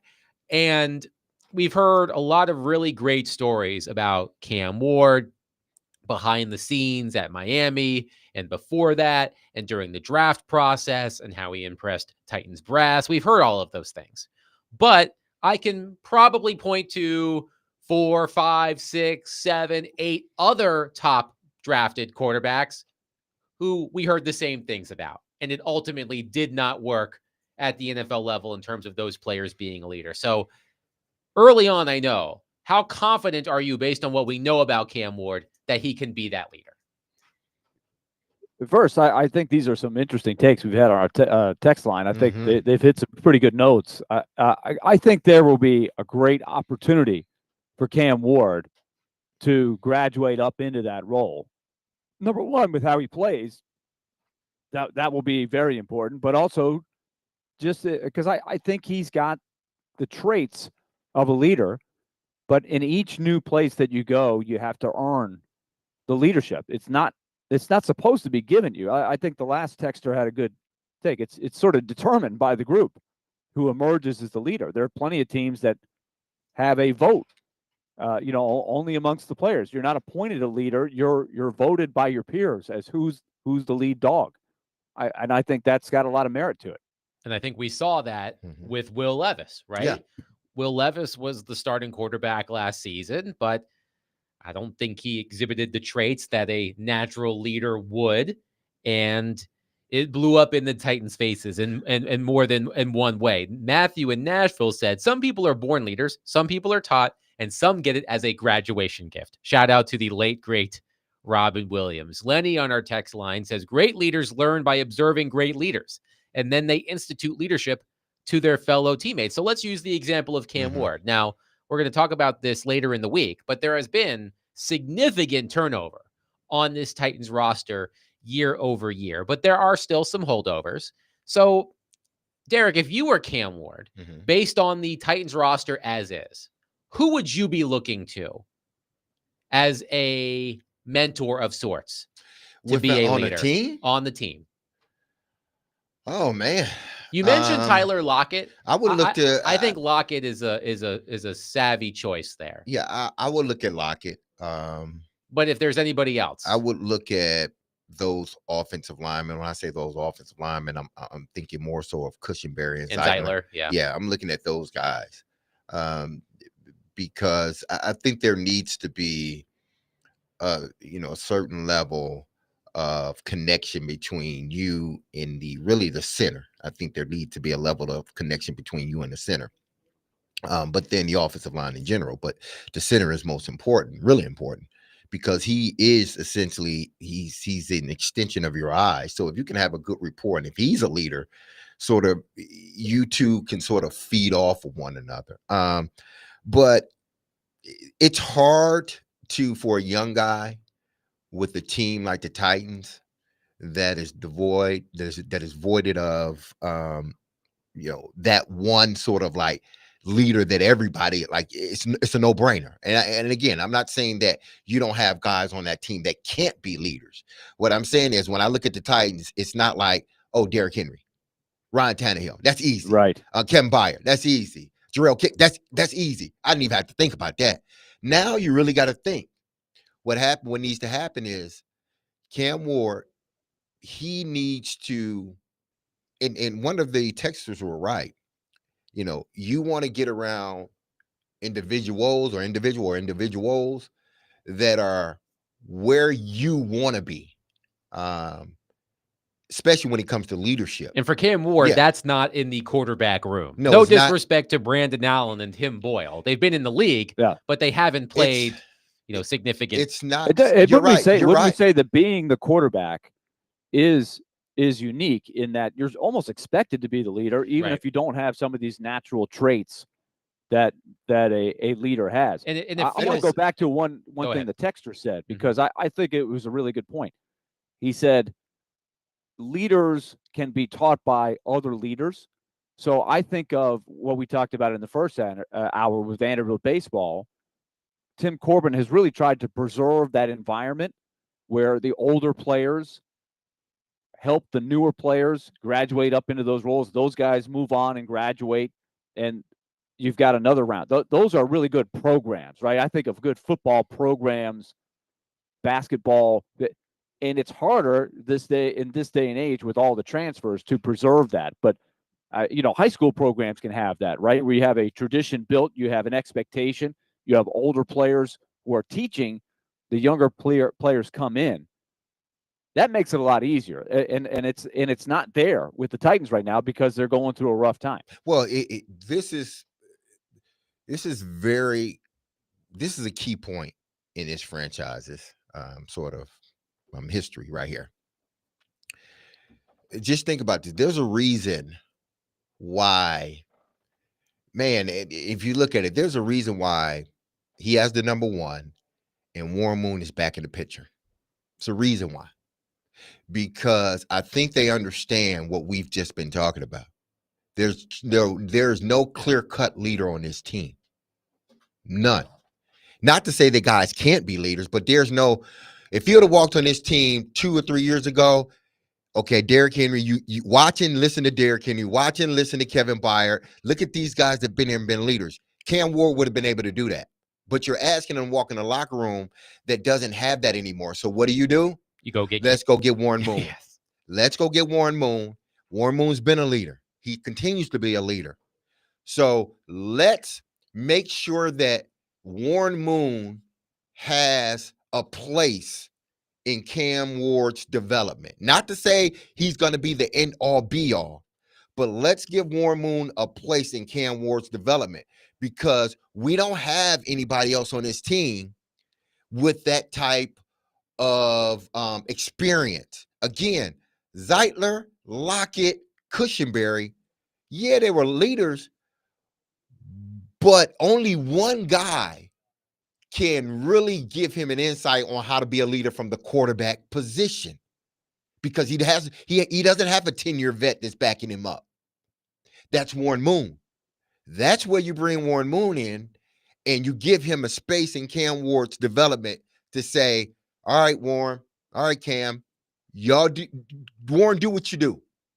Do what you do, because right now we don't have that for Cam, and he's going to need it. Again, I'm not disparaging anybody on the Titans team.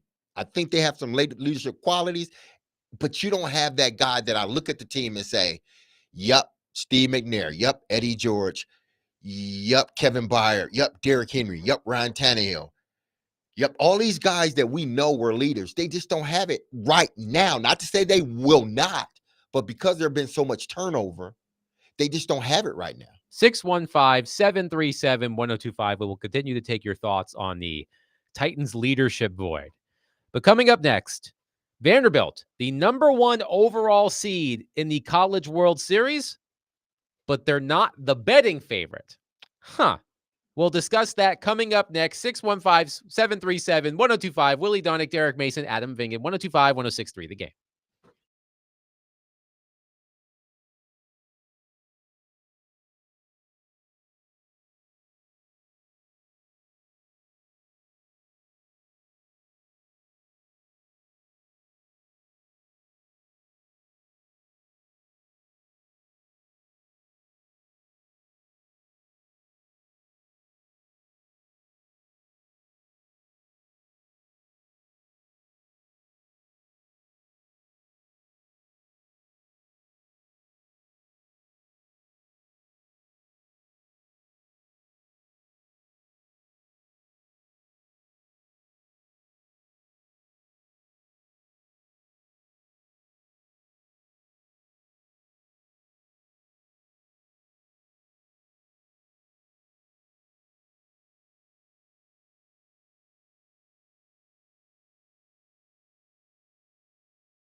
D. Mace, Finnegan, and Donick, 102.5, 106.3 The Game. Broadcasting from the Busy Bee Plumbing, Heating, and Air Conditioning Game Nashville studios, home of the $99 yearly Beehive membership where the buzz is always about great service. And we are presented by Bet365. Whatever the moment, it's never ordinary at Bet365. Willie Donick, Derek Mason, and Adam Vingan here with you. Vanderbilt, the number 1 overall seed in the NCAA baseball tournament. But I was surprised to see, gentlemen, that Vanderbilt is not the betting favorite to win the College World Series. That would belong to Arkansas. Arkansas are 9-2 favorites at ESPN Bet, followed by LSU at 6-1, and Tennessee at 8-1. Vanderbilt is at 10-1. So I saw a lot of this, and we talk. Actually, we've seen a little bit of this in the text line today, because remember, we had the one texter who thought that Derek was praising Tim Corbin a little too much. Yeah. Then we had a texter come in, Scott, I believe it was, defending Tim Corbin. Then that initial texter responded to Scott. So there's a schoolyard bash happening in our text line, Tennessee and Vanderbilt baseball fans. But I found it interesting, guys, that Tennessee has higher championship odds than Vanderbilt. Tennessee is the 14th overall seed in the NCAA tournament. They are hosting a regional with Wake Forest, Cincinnati, and Miami of Ohio. So, Willie, what do you make of Tennessee having better odds of winning the title than Vanderbilt?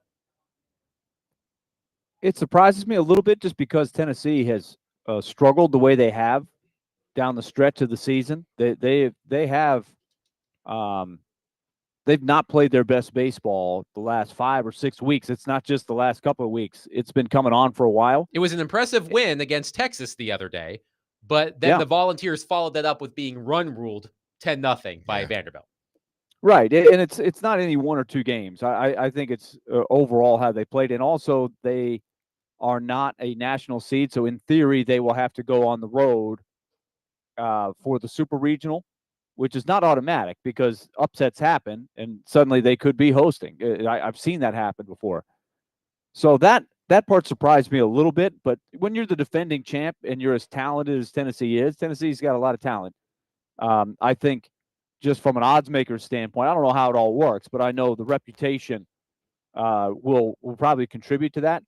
What I'm not surprised about is Arkansas, because Arkansas is a very powerful team. They swept Vanderbilt at Vanderbilt before Vanderbilt really hit their stride, but nonetheless, they came into Nashville and did what really nobody has done this year at Hawkins Field, and so that really impressed me. And they have a tremendous home field advantage at Fayetteville. They've got one of the best stadiums, crowds. So part of the odds, I think, are set on who they think is going to get to Omaha. Then the matchups happen when you get there. So it's tough to predict, just like anything else. Yeah, it is. To me, I was somewhat surprised because of how Vanderbilt has been playing. And it's not about how well you play during the season. It's about how well you are playing once the tournament starts. And Vandy is playing extremely well. I think they only gave up 3 runs in 3 games this past weekend, I believe. So they're it seems like they're in their groove now. And, it seems like they're playing better baseball than UT or any other team out there. But we understand that this is going to continue to be a long road to the College Baseball World Series. But if we were talking about any other sport, whether it be basketball or football, at how hot this team has been, we would take Vandy and say, if this was football, we would say they are probably in the driver's seat in regards to winning a national championship, or at least making it to the game, because they're playing so well at the critical time of year. But in baseball, it's not like that. Just because you're playing hot, I guess, doesn't mean too much of anything. Because when you look at Vandy, they don't have, the explosive pitching or the explosive hitting, guys hitting the ball at the ballpark. again, they have a damn good balanced team and a really good team. So when people look at that as opposed to say UT and they see a little bit more firepower, they tend to say, well, I know Vandy's playing well right now. I know they only gave up 3 runs. I know they're a good hitting team. But if those bats start to catch hot for UT, man, whew, they can take this all the way to the championship. So I understand that part. But, man, I think Vandy's hot right now. I think their defense, their pitching is good. I think they're hitting the ball well. And I would give them just as good a shot at winning a national championship as I would, UT.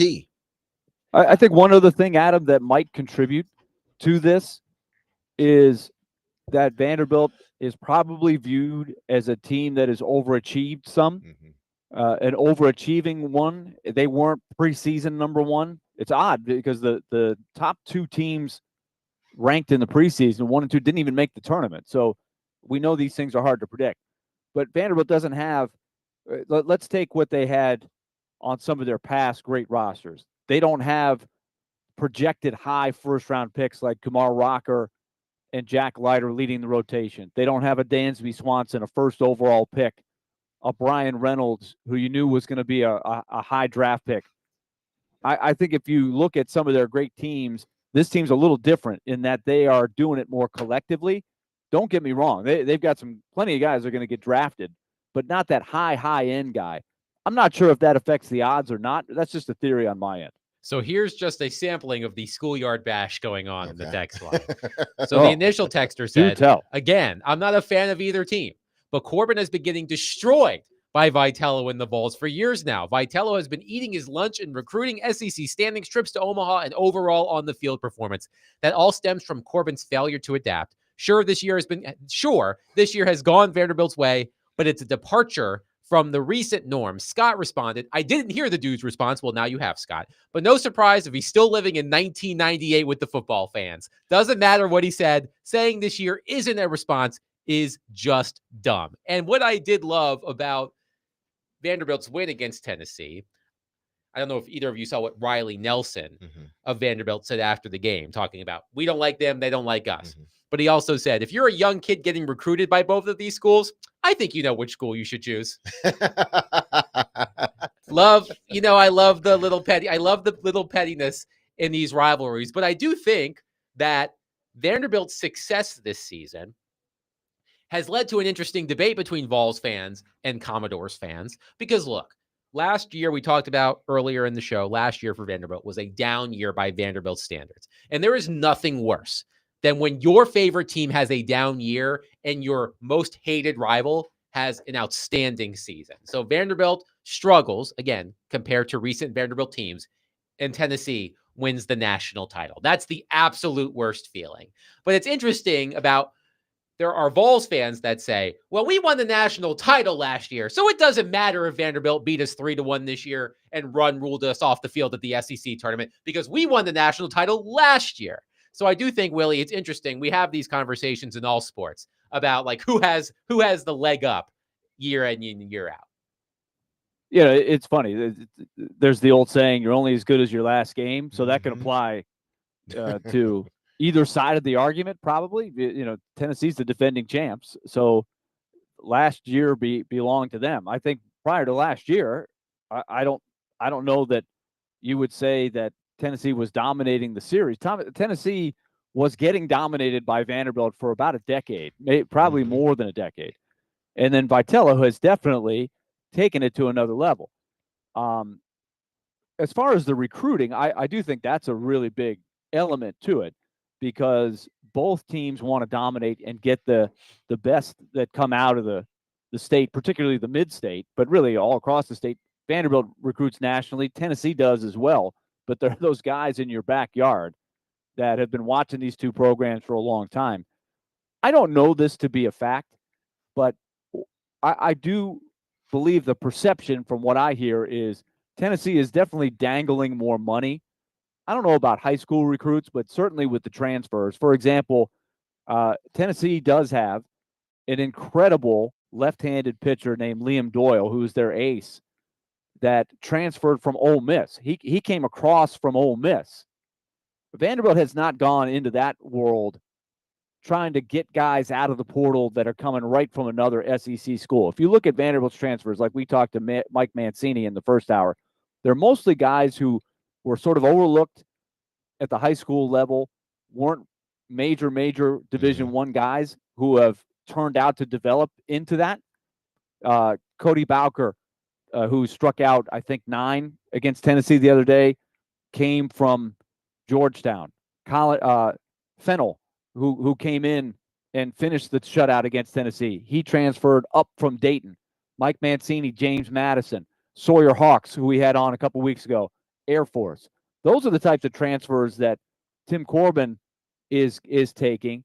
And I would imagine, this is just me guessing, I don't know, but those guys aren't coming out there dangling, going for the highest dollar.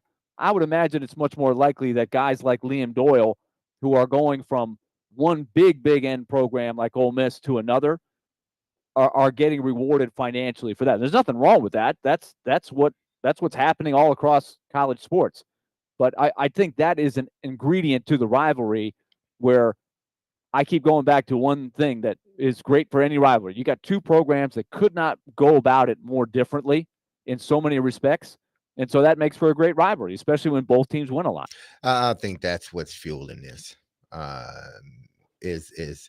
Is the way, and I'm not saying the way UT is going about it is wrong, because it's not. It's just the way they choose to go about it. They are a little bit more boisterous. They are a little bit more in your face. They know they got a good team, and they want you to know it. They want everybody to know it. They're not ashamed to be that type of team. Whereas the other hand, Corbin is just like, let's just get our work done, man. That's what we're about. We're not about all that. We'll celebrate if we win, but we go about it doing it our way, and it works. And UT goes about it doing their way, and it works. But here is the question, and when I thought about it, I did want to ask it, because I don't want to seem like as if I'm taking sides, because I think Coach Tony has a Vitello has a good he's got that program, and it's going, and it's good. And I think Coach Corbin, what he's been able to do, speaks for itself. If you are, and this is just a question, if you are a player, and because some coaches, I think, or some programs, they got to go get that guy that's already established, where some programs can go get that guy and develop that guy into what he's going to be. If you had a choice, and I'm not going to sit here and say either choice is wrong, you take it. Which one would you choose? Corbin or Tony Vitello in that program? Which one would you choose? It's just a question, because that's, to me, that's fundamentally what it's about. Money. You want the money. I understand that.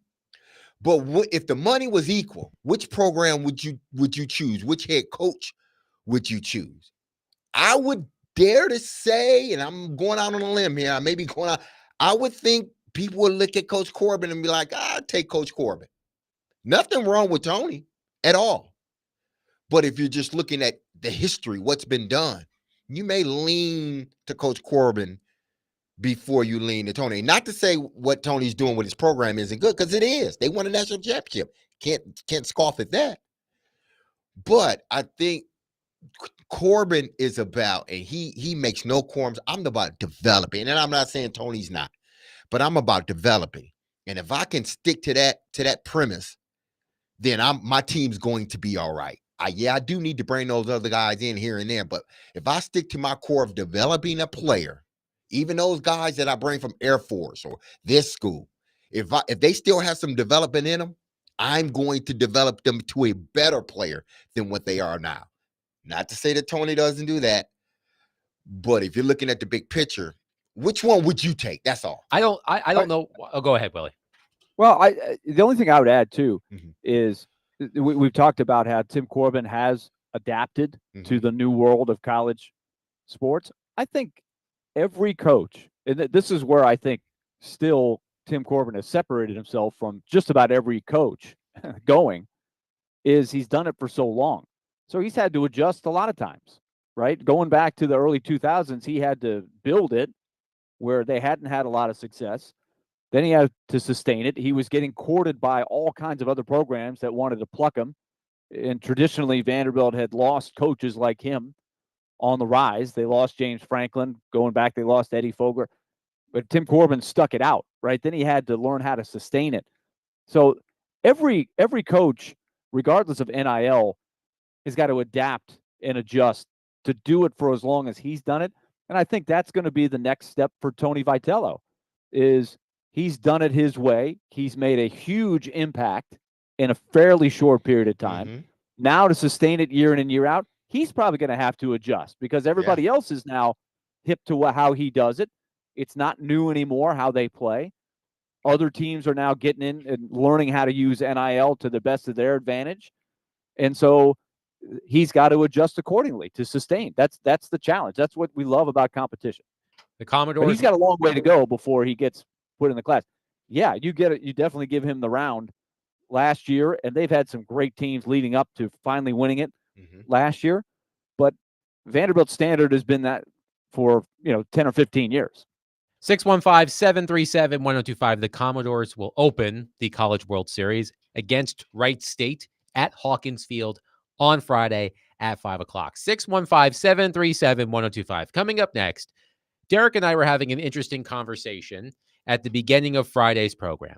And Jared texted me a question that I found to be quite insightful. And I wanted to wait until Willie came back because Willie was out on Friday. I wanted to wait until Willie came back to discuss it. So we'll do that next. 615-737-1025. Willie Donick, Derek Mason, Adam Vingan, 1025-1063. The Game.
D. Mace, Vingan, and Donick, 102.5, 106.3 The Game. Willie Donick, Derek Mason, Adam Vingan here with you.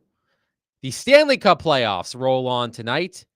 Game 4 between the Edmonton Oilers and Dallas Stars. Edmonton, a 6-1 win against Dallas a couple of nights ago. But Willie, on Friday, you were out, and Derek and I started the show talking about the world of sports. The night before, the Florida Panthers defeated the Carolina Hurricanes 5-0. And Derek and I were talking about how, as I've been watching these Stanley Cup playoffs, and I've said this a couple of times, it feels like the teams that are left in the Stanley Cup playoffs are playing a different sport than the Predators played this past season. The Panthers, the Hurricanes, the Oilers, the Stars, they are on another level. And as we were discussing that, Jared texted me an interesting question because he was hearing what I was saying about the Florida Panthers and how you know what you're getting when you play against the Florida Panthers. They have I do believe that a key ingredient to knowing if your team is a good team is you can just ask, hey, what kind of style of play does this team play? And you get a simple answer. The Florida Panthers, they're a straight ahead team. They forecheck their butts off. They create turnovers. They wreak havoc in the defensive zone, and they take advantage of those turnovers. I likened it to fast break points in basketball. And Jared's question to me was, what should the Predators do to try to bridge the gap? Because I do think that is an important question. The Predators seem light years away from being as competitive as the teams that are still alive in the Stanley Cup playoffs. So I wanted to save this topic for you because I knew you were going to be out on Friday. So let me ask you the question that Jared asked me. What should the Predators do to try to bridge the gap and get closer to competitiveness? I think in a word, defend better. The identity light years, I think, is an exaggeration. I don't think they're that far in a salary cap sport. You're never as far as you think you are, and you're never as good as you think you are. I think they kind of learned that lesson this year, that I think they thought they were better than they were. But I think when there's a fluctuation in a lot of teams. I'll take Washington as an example. I don't think anybody thought they were going to be threatening to win the President's Trophy, but they nearly did, and they won the number 1 seed in the East. But I think that's a team that just had a great buy-in and had a great season. I think if the Predators have a great buy-in and a great season next year, they can be a lot better than they were. But that being said, for that to happen, I look back at Andrew Burnett's first team, and I saw a team that absolutely had the buy-in and played the system to a T, to a man. They really played it well, and they probably overachieved. Last year, I didn't see that. They weren't even close to that. They were on different pages. They were not able to play the system that Andrew Burnett wanted to play. They got into a funk. They tried to tinker under the hood, and making the reference, the Indy 500 was last week. They got in the pits, and they weren't able to make the right adjustments quick enough to the engine, and they got way behind, and they were out of the race. But in a word, they didn't defend well enough. And I think if they could get better team defense, they'll make a big jump in bridging the gap. And you notice I say team defense, I don't even mention UC Saros in that, because the UC Saros part of it will take care of itself. If they're more predictable and they play a good team defensive game, UC Saros will do his thing at that point. They wore out UC Saros last year because they could not defend in front of him. They beat him down mentally. He held it for about 3 months and propped them up, and then sort of collapsed for a while. And the season at that point was kind of lost for everybody. Another thing about the Panthers specifically is how that team was built.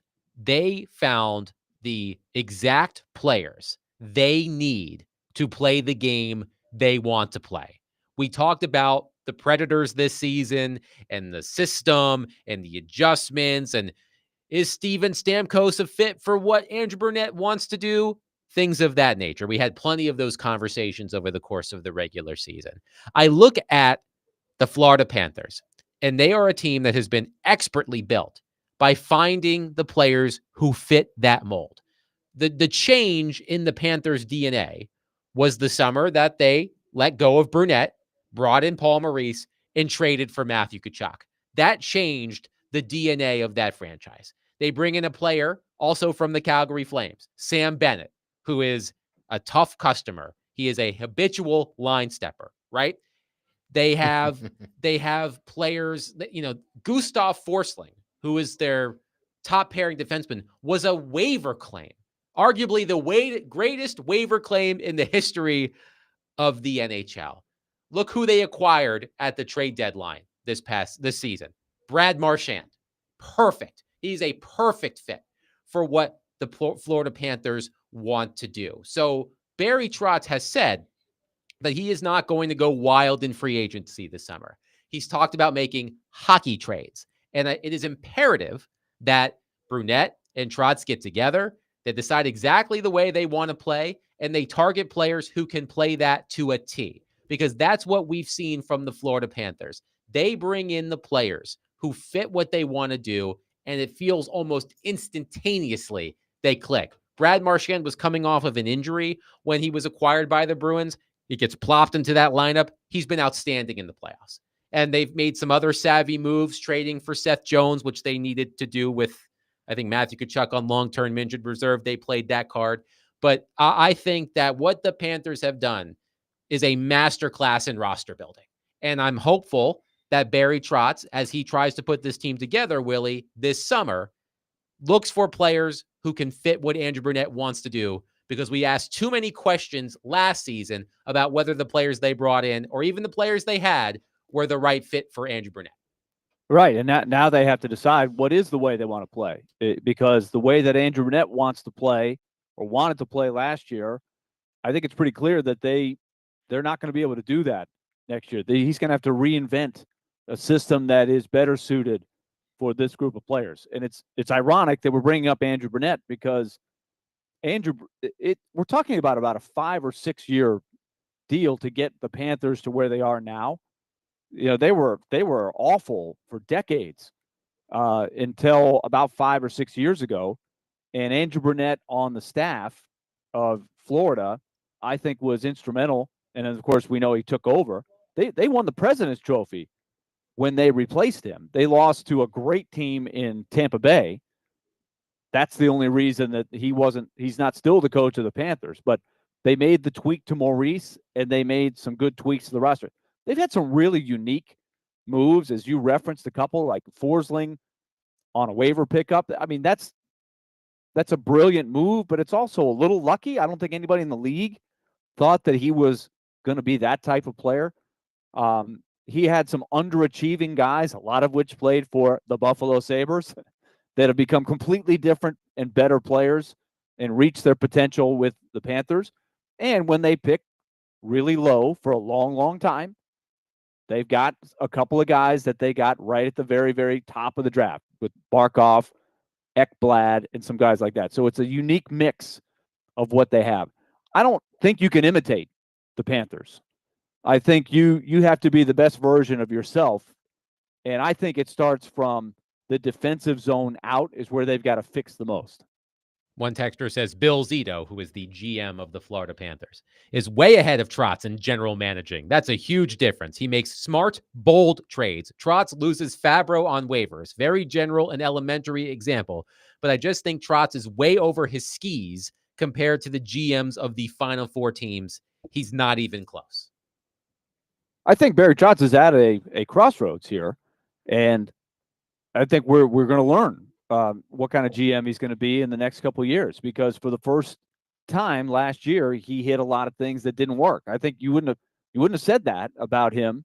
And I'm not comparing him to Zito, because Zito's done a really nice job, bringing out a dormant franchise that couldn't draw flies about 6 or 7 years ago. I mean, Adam, you remember those days. That was one of the least populated anonymous franchises that had absolutely nothing going for it until a few years ago. And Andrew Brunette was a big part of their success as they got off the ground for sure. But I will grant you that Barry Trotz he's now got some very, very difficult decisions to make as he builds the roster for next year. And I'm looking at the Dallas Stars too. And Predators fans are familiar with the Dallas Stars, of course, because they're in the Central Division. And you look at the roster building that they've done as well. And they made the mega trade at the deadline to get Mikko Rantanen from the Carolina Hurricanes. And they gave up a boatload to get him. They gave up a conditional first round pick in 2026, a conditional first round pick in 2028, a third round pick in 2026, a third round pick in 2027, and a really good young forward by the name of Logan Stankoven, who is 22 years old and making an impact for the Hurricanes in the Eastern Conference Final. By the way, congratulations to the Hurricanes for avoiding being swept out of the conference final for the fourth time in a row, which would have happened had they lost. Stankoven had a big hand in why Yes. they were able to hang in there for another game. And the reason why the Stars are comfortable trading multiple first-round picks, multiple third-round picks, a young 22 really good player in Stankoven is because they've done an outstanding job drafting in the late first round, early second round. So they can give up those first-round picks because they've done a great job finding Jason Robertson, Right. for example, in the second round. And they have a young core. They have Robertson. They have Thomas Harley. They have, I'm trying to think of who else off the top of my head. Jake Ottinger, right? They have these players who are in their early to mid 20s who are stars, no pun intended. So they can give up the farm, so to speak, to trade for a superstar because they've done an excellent job drafting. Yeah, they're in the window. They are able to go for it, much like when David Poile had those the best Predator teams, 2016, 17, 18, 19. He was in that mode. He was trying to add that last piece, right? He was trading for Turris. He was trading for, he's bringing on a veteran like Nick Bonino. He was trading for Ryan Hartman. They were in that mode. Right now, what they've been building for the last 3 or 4 years, they have not traded their first round picks. They have acquired a lot of draft picks that they've used some, and they still haven't used a lot of them. They've got the 3 first round picks, but that's the other big element of this, Adam. For them to get back, they need a wave of contributions from some of the guys in this pool of prospects that they have. It doesn't have to be one guy. It doesn't have to be 10 guys. But you just see, for example, the impact of 1 or 2 guys, how that can help you. Thomas Harley coming out and doing what he's done for Dallas is another feather in their cap. I'm trying to think of some other examples of Wyatt Pavel Johnston is an Dorofeyev, obvious one that right? I obviously missed. Right, for Dallas, but other guys. Just if you get that guy, I think Toronto, as much as they've traded assets to try to get veteran players, guys like a Matthew Nyes have been gold for them, right? A guy that they hung on to, and he's been a really good player. Nashville hasn't really had that in a while. They've got a lot of NHL players, but they need a couple to move the needle, right? They need Luke Evangelista to move the needle. He didn't last year. He's a nice player who I think could go either way this coming year. Could he turn into a player that moves the needle? Yeah, he could. But could he also end up being another guy that, okay, good, solid NHL player, but not a guy that is going to make a big impact? I think he could go that way too. And there's a bunch of other guys you can say that about. We can go right down the line at center, like with Svechkov and David Edstrom, who's a little younger. It's going to take longer to find out about him. But in the big picture, you need some of these guys to come up and help in a big way. 615-737-1025. We'll take your thoughts on where the Predators sit as we watch the conference finals in the Stanley Cup playoffs. But coming up next, our friend Jared Stillman will join us as we transition from our show to his. 615-737-1025. Willie Donick, Derek Mason, Adam Vingan, 1025-1063. The Game.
D-Mace, Vingan, and Donick, 102.5, 106.3, The Game. Willie Donick, Derek Mason, Adam Vingan here with you. Stillman and Company coming up next, and joining us as he does at the end of our show, the one and only Jared Stillman. And Jared, before you logged on, I was looking outside the window here at our Game Nashville studios, and I squinted really hard, and I think I saw a pig fly. Oh, Because you admitted you were wrong about something. I'm proud of you. This is growth. You said on Twitter the other day that Tim Corbin had proven the doubters, including you, wrong. I now open the mic for your apology to Tim Corbin. I think it's funny. I was thinking about this, a year ago today, or a year ago today, Vanderbilt was going out to the Clemson regional, and they ended up getting beat, I think, by High Point and some other Scarbini school. Coastal Carolina. Yeah. And it looked like it was Coastal Carolina is a really good program, but the Vanderbilt's standards are higher than losing to those two programs for sure.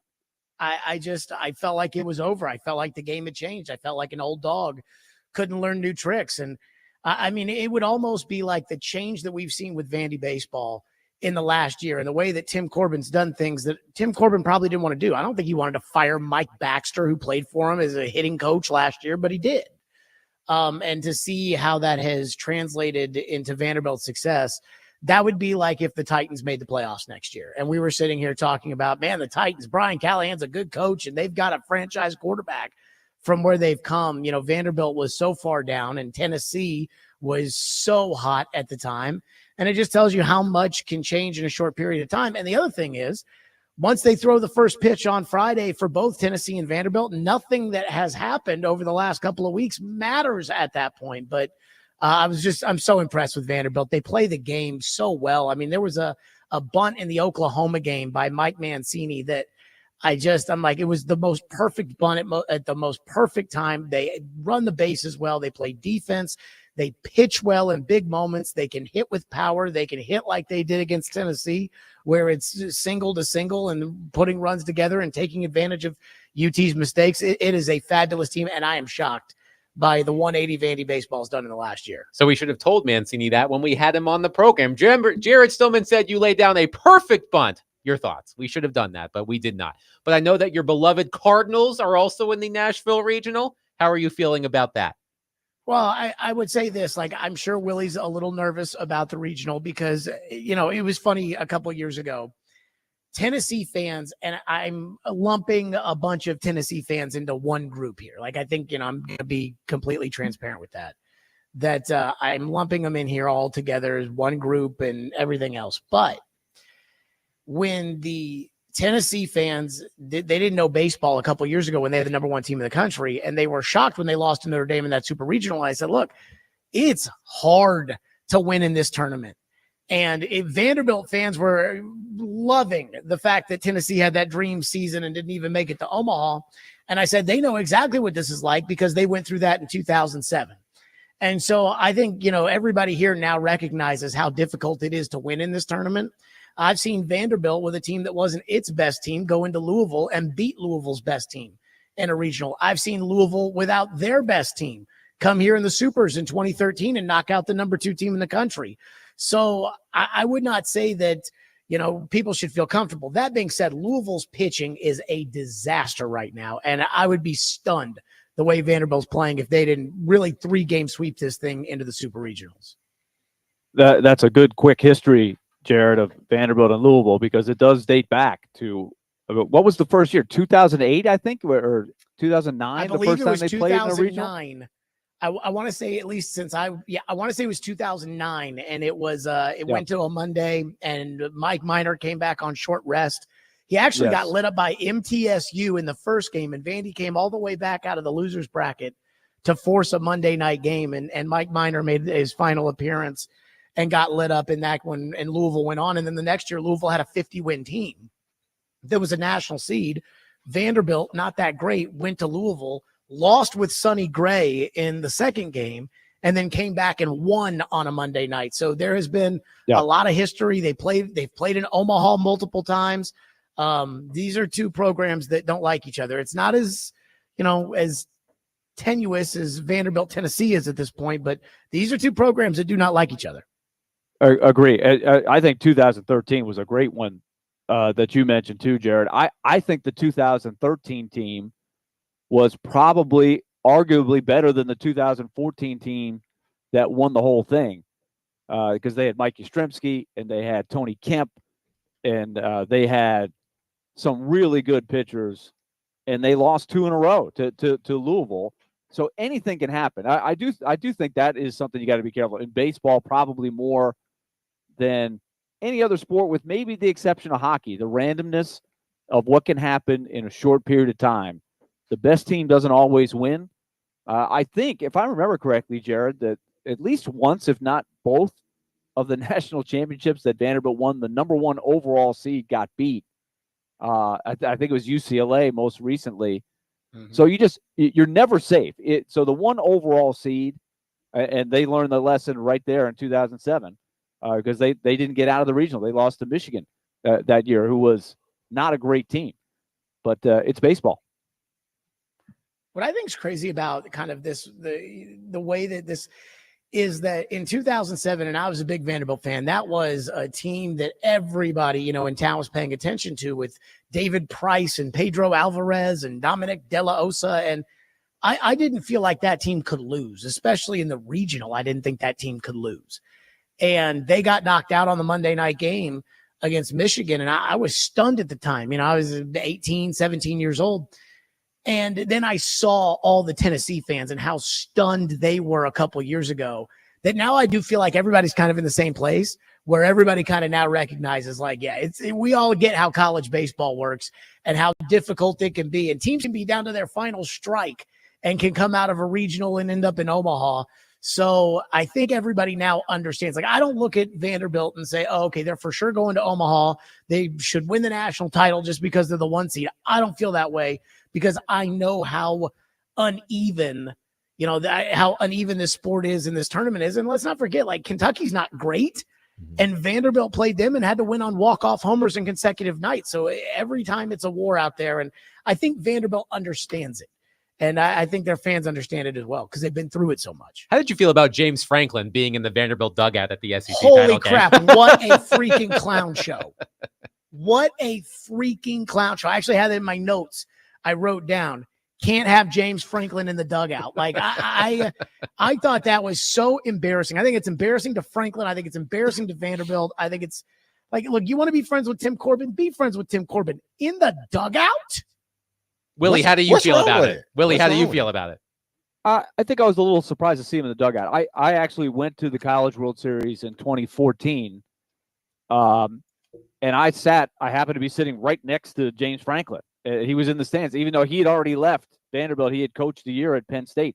I think if you look closely, you will see Tim Corbin on the sideline at Penn State football games. So it's a reciprocal thing. It's both sides. They just had that bond. What's wrong with it, though? There's nothing wrong with it at all. James Franklin left Vandy high and dry. But there's nothing wrong with it if he has the friendship with Coach Corbin. Then there's nothing wrong with it. Obviously, there's nothing wrong with it. Vandy hadn't said anything. So again, but there's nothing wrong with it. It's just new. They've been doing this for a long time. This isn't new. They go to each other's games a lot.